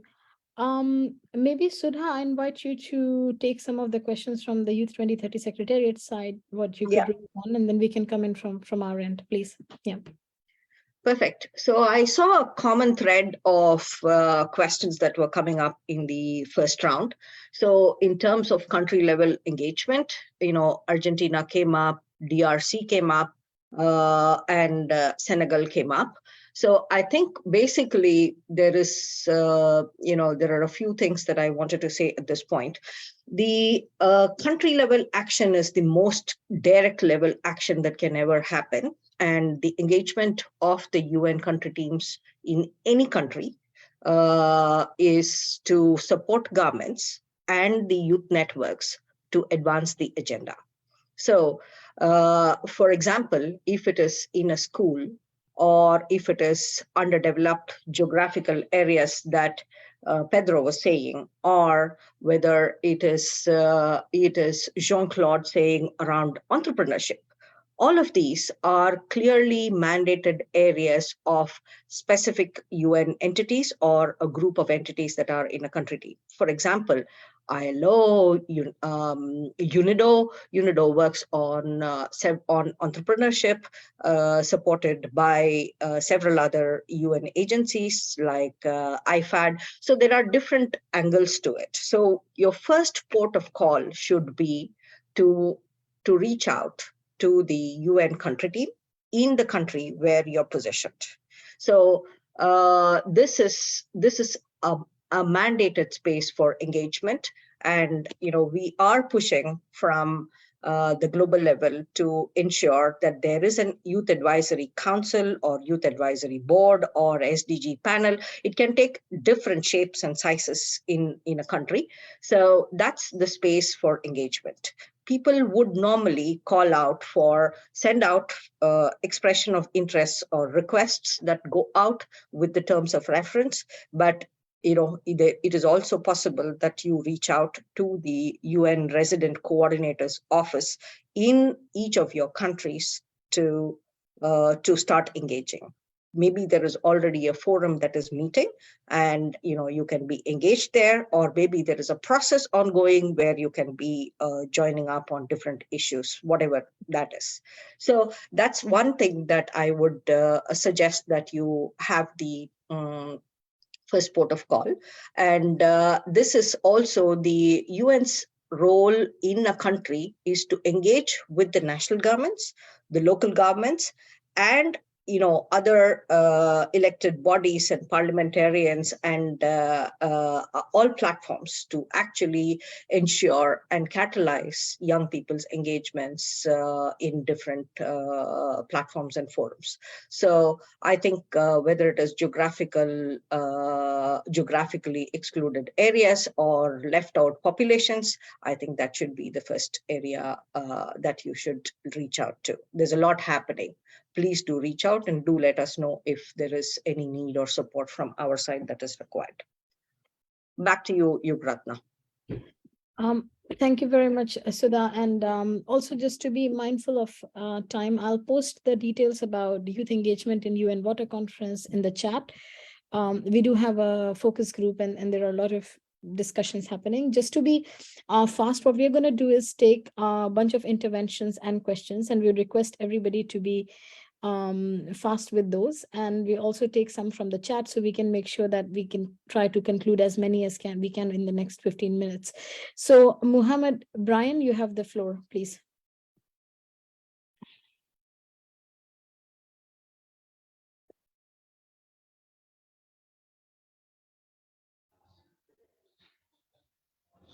Hello, thank you so much. Can you guys hear me? Yes. Wow, it's a pleasure and thank you so much. My name is Muhumuza Brian, a publicist and a humanitarian from Uganda. I just want to thank you for the opportunity. Have the time. The UN support coordinates are not responsive. So if we have a platform like this, we are very sure that our agendas are going to be effective. Thank you so much, and I'm looking forward to meeting you very soon. Have a good evening. Thank you, Mohammed. Then we go to the next person, Horace Cedric. Please go ahead.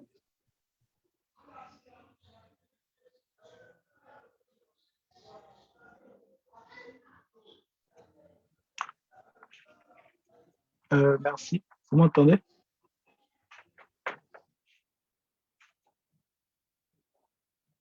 Allô, vous me recevez? Yes, very well. Ok, j'irai en français parce que je suis trop fort en anglais. Donc, je vous remercie déjà. La question que moi j'ai, c'est, moi je suis au Bénin, donc du coup, je voudrais savoir quelles sont les initiatives, quelles sont les facilités qui sont possibles pour nous, les jeunes, afin que nous puissions directement aller vers le gouvernement pour faire nos plaidoyers en passant par le couvert de l'ONU. Donc, c'est la question que j'ai. Quelles sont les possibilités qu'on a? Quelles sont les facilitations qu'on a en tant que jeunes pour passer sous le couvert de l'ONU pour aller Thank you vers very le... much. Merci beaucoup. Thank you very much, Horace. And also our colleague from African Youth Commission, or RCC, Keith is in the call. Maybe he can weigh in on this in the chat. Yasmin, and then Eddie, you have the floor. Yasmin, please go ahead. Hello, thank you very much for the opportunity. My name is Yasmin. I currently work as an immigration legal assistant here in Brazil. And I would like to know how we can contribute to the Youth 2030 agenda remotely, because personally in my area of work, there's not a big actions of UN or other centers that contribute with the agenda. So as the most connected generation, I would like to know how we can be connected around the world and contribute to the agenda remotely. Thank you. Thank you, Yasmin. And then we move ahead to Eddie for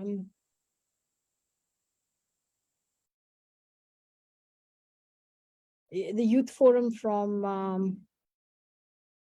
and Paula Pozos. Please go ahead.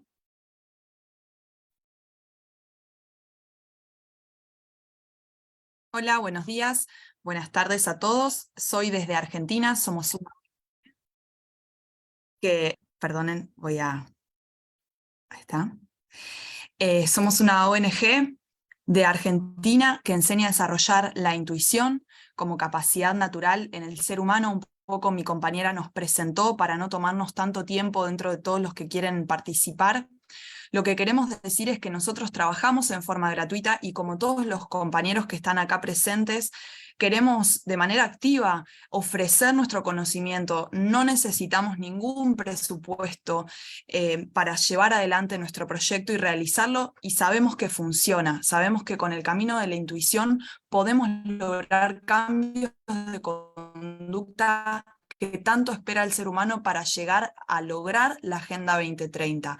Esa es nuestra primera gran misión y nos dejamos a disposición de todos los países que están acá presentes hoy, de todas las organizaciones, y agradecemos mucho este espacio que nos reúne a todos para saber que estamos todos ocupados en el mismo tema, que es sacar a la humanidad adelante. Muchas gracias.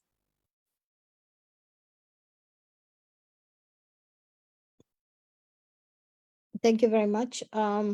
Passing on next to Mohammed, to Kaivan. Please go ahead, Kaivan.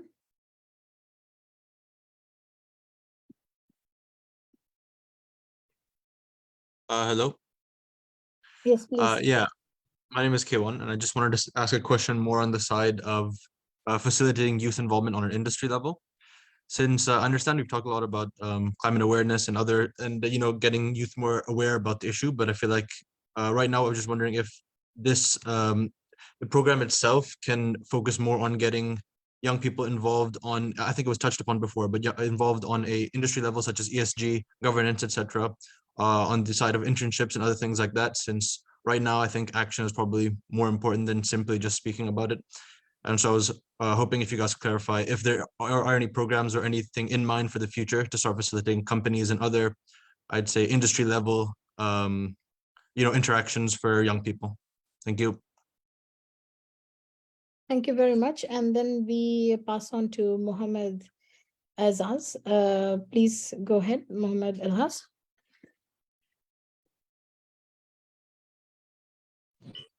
Hello, everyone. I am Mohammed from Libya. I am a civil activist. and I'm a board member of H2O Team. It's an NGO that supports democracy, transformation, and empower youth. I have two questions. Is the UN youth active in my country? This is the first question. And the second question is, how can we be a part of this initiative? Thank you. Thank you very much. Izzat, please go ahead.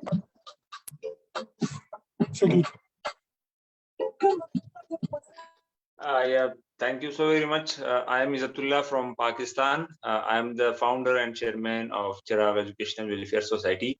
I'm working on girls' education in underprivileged areas of Pakistan. I'm the Peace Ambassador in European Commission. My question is that why United Nations can't provide equal opportunities in underprivileged areas? There is no a youth who is involving in a UN Youth Forum in underprivileged areas, like Balochistan is one of the backward area. Their girls' education literacy is just 2%, which is considered the lowest literacy rate in the world. So my question is that, please give the opportunities for underprivileged areas, youth and social activists. Thank you.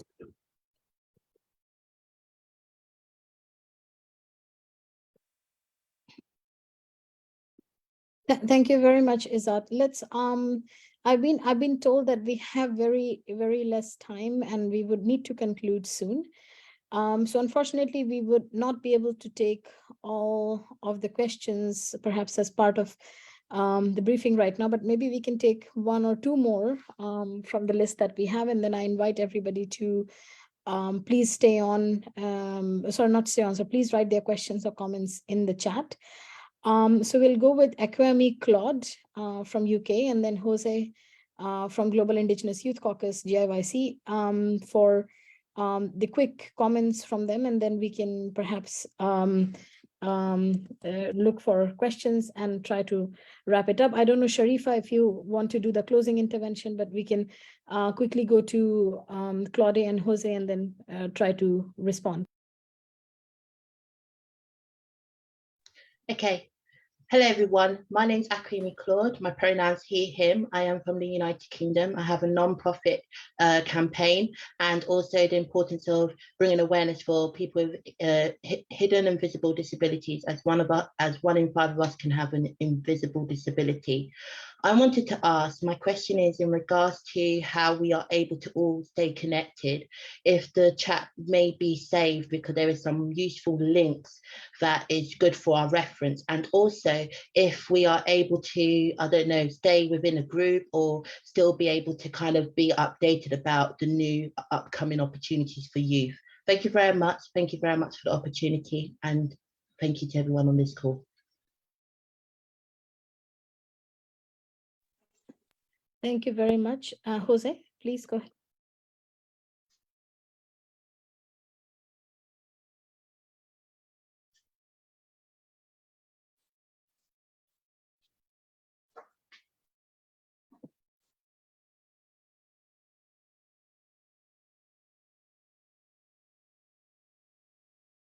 Jose, if you're not able to intervene. Hola, Okay, hola a todos. please. Sí. Hola a todos, soy José Gudiño de Venezuela, integrante de la Red de Jóvenes Indígenas de América Latina y el Caribe. Quisiera preguntar cómo puede la ONU y sus agencias apoyar el trabajo de las juventudes indígenas y qué compromiso pueden asumir hoy para apoyar una mejor oportunidad de participación plena y efectiva en la implementación de la Agenda 2030 en nuestros territorios y con eso no dejar a nadie atrás. Muchas gracias.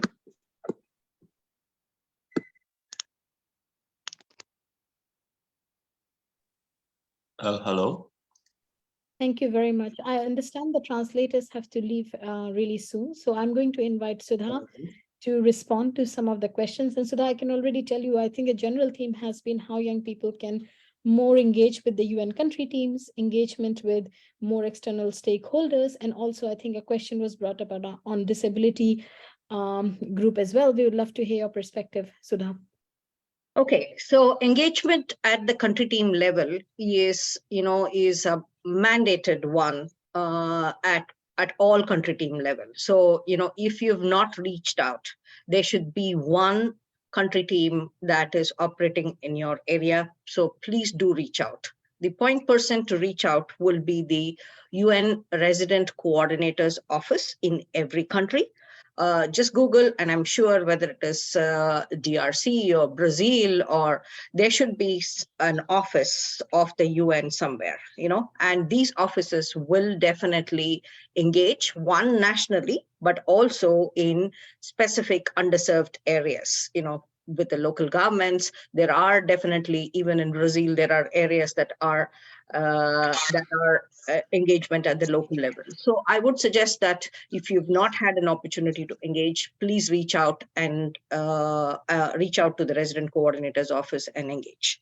The second one is the engagement of the UN with the country team, with the governments. It is very clearly pushing the agenda of young people's participation in decision making, in policy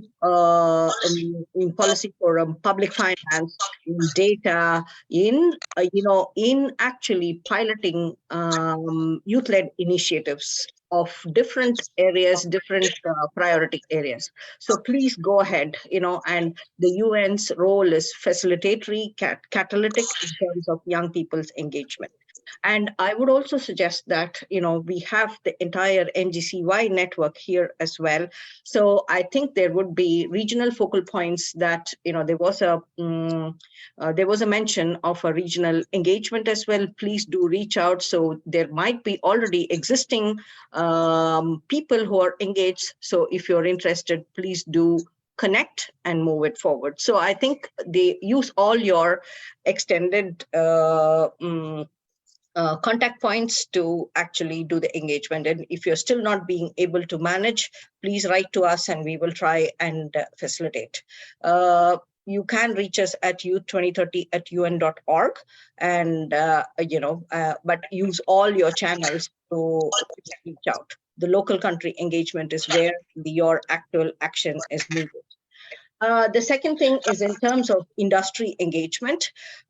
Several UN entities have, and even in country teams, engage with the industries, with the private sector extensively, and that's all part of the larger SDG agenda as well. So scope, find out what is happening, find out what is not happening, put out your ideas and see how you can move them forward.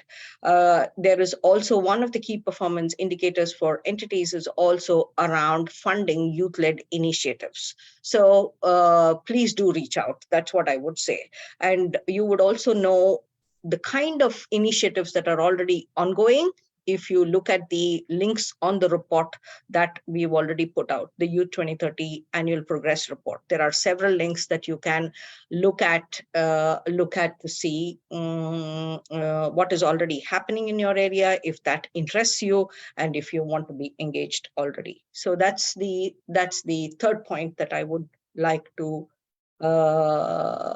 say. If I may add to that, Sudha, this is Maria from the Envoy's office. I think one important information sharing tool, so to say, that we have put together for various opportunities that are there for young people, it's through the Youth Pulse. It's a newsletter that comes monthly. You can subscribe to it through the Youth 2030 website or the Envoy's website. The December issue was just launched over the weekend. I think it really captures from all across the UN system various opportunities that are coming up either for participation or certain contests on various subjects. Because one of the questions I know in chat was, do UN entities work on various thematic areas? And the answer is yes. So when we talk about meaningful youth engagement, we don't talk about meaningful youth engagement that just in general, but through the various thematic areas and fields of work and mandates that the UN system engages with the government and the civil society sectors in the countries to help advance those issues. So there is a link already posted by my colleague Anga So please feel free, check the opportunities there. There's so much going on all the time. So to keep abreast of what the upcoming opportunities are for that particular month or couple of weeks, I think that's a very good tool to be subscribed to. Thank you.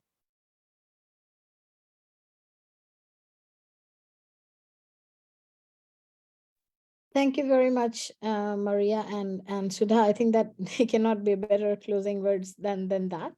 And with this, I think we do recognize that several of our youth colleagues have their hands raised. I personally do recognize that several of you are joining from countries of Global South, where you probably had to buy internet bundles and other things, and you waited for 2 hours. We really apologize that we couldn't give you the floor. However, we do invite you to please send us your questions and comments to the 2 email IDs that were circulated during the registration process and the form, which will paste in the chat again. And please do reach out and let us know on what further information or thoughts you may have. And I believe with this, we could close this session. I don't know, Sudha, if you have any more last words, or we're good to close, or Maria. Or so I just wanted to say that there is a lot of data that is out there. Please use, as you hold your governments accountable or the UN accountable in your everyday working and life. And then, don't forget to reach out to any of us at any point of time if you want any support in that matter. That's it. And really very briefly from my side, just to thank everybody. I think from questions, there were also very important comments and suggestions, some advices that we read in the chat and also heard from some of you. That's really very welcome, as always.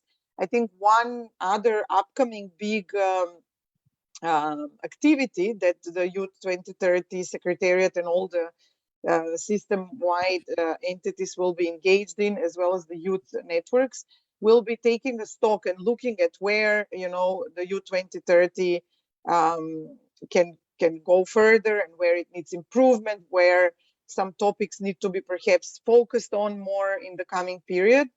We call it a very light review of the 4 years. So many of you will be probably also part and parcel of those discussions and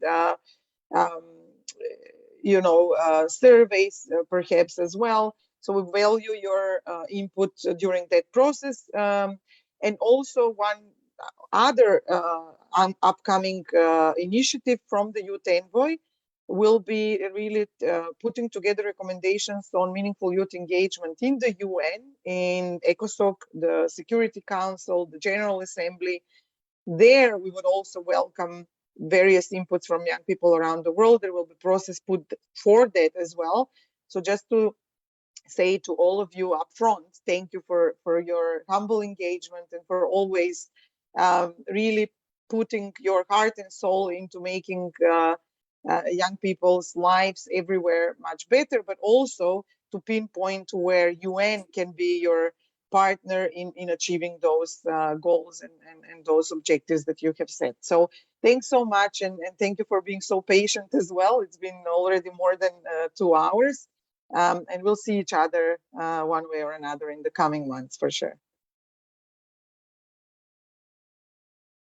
Thank you very much, Maria. And we would just like to invite everybody in the next 5 seconds to turn on their cameras. We also wrote in the chat for a very quick group photo. And our colleagues that are co-hosts from the side of the youth and the UN to please help take photos, because there are many screens, I think 12 or 13 screens that we have. So we try to take a group photo very quickly. I'm also gonna try to maybe lower all the hands so that we have those are not in the photo. So please very quickly do that, and then we try to take a screenshot. Okay.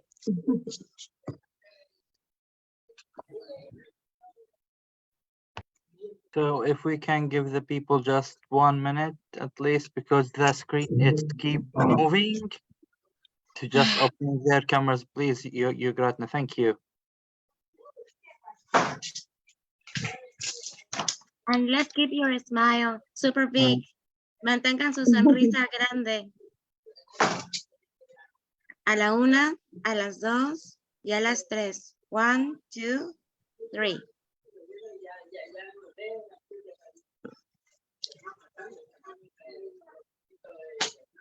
Help us with the pictures, please, the team.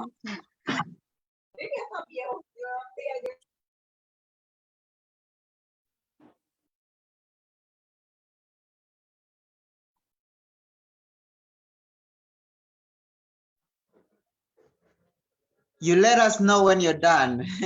Yeah, keep your smile, keep your smile. The Keep your longest smile. cheese I ever had. And Thanks at all. give your smile, please. Give your smile. Well, this is the last one. So give your smile. 1, 2, 3. I hope everyone is on the pictures. And I hope like we have like more pictures from the team as well. Thank you. Muchas gracias. A todos. Thank you. Thank you, everybody. Thank you. Thank you. Thank you. Thank you. Thank you so much. Thank you. Thank you. Thank you very much. Everybody. Bye. Happy New Year to everybody. Shirin Bangladesh. Merry Christmas. Bye-bye. Thank you. Thank you so much. Bye. Thank you. I just believe we need the conversation on. Thank you so much. Thank you so Terima much. kasih. Thank you. Thank you. Thank you. Thank you so much. Thank you so much. Thank you very much. Thank you. Bye. Bye. Bye, everyone. Bye, everyone. Thank you. Thank you. Thank you.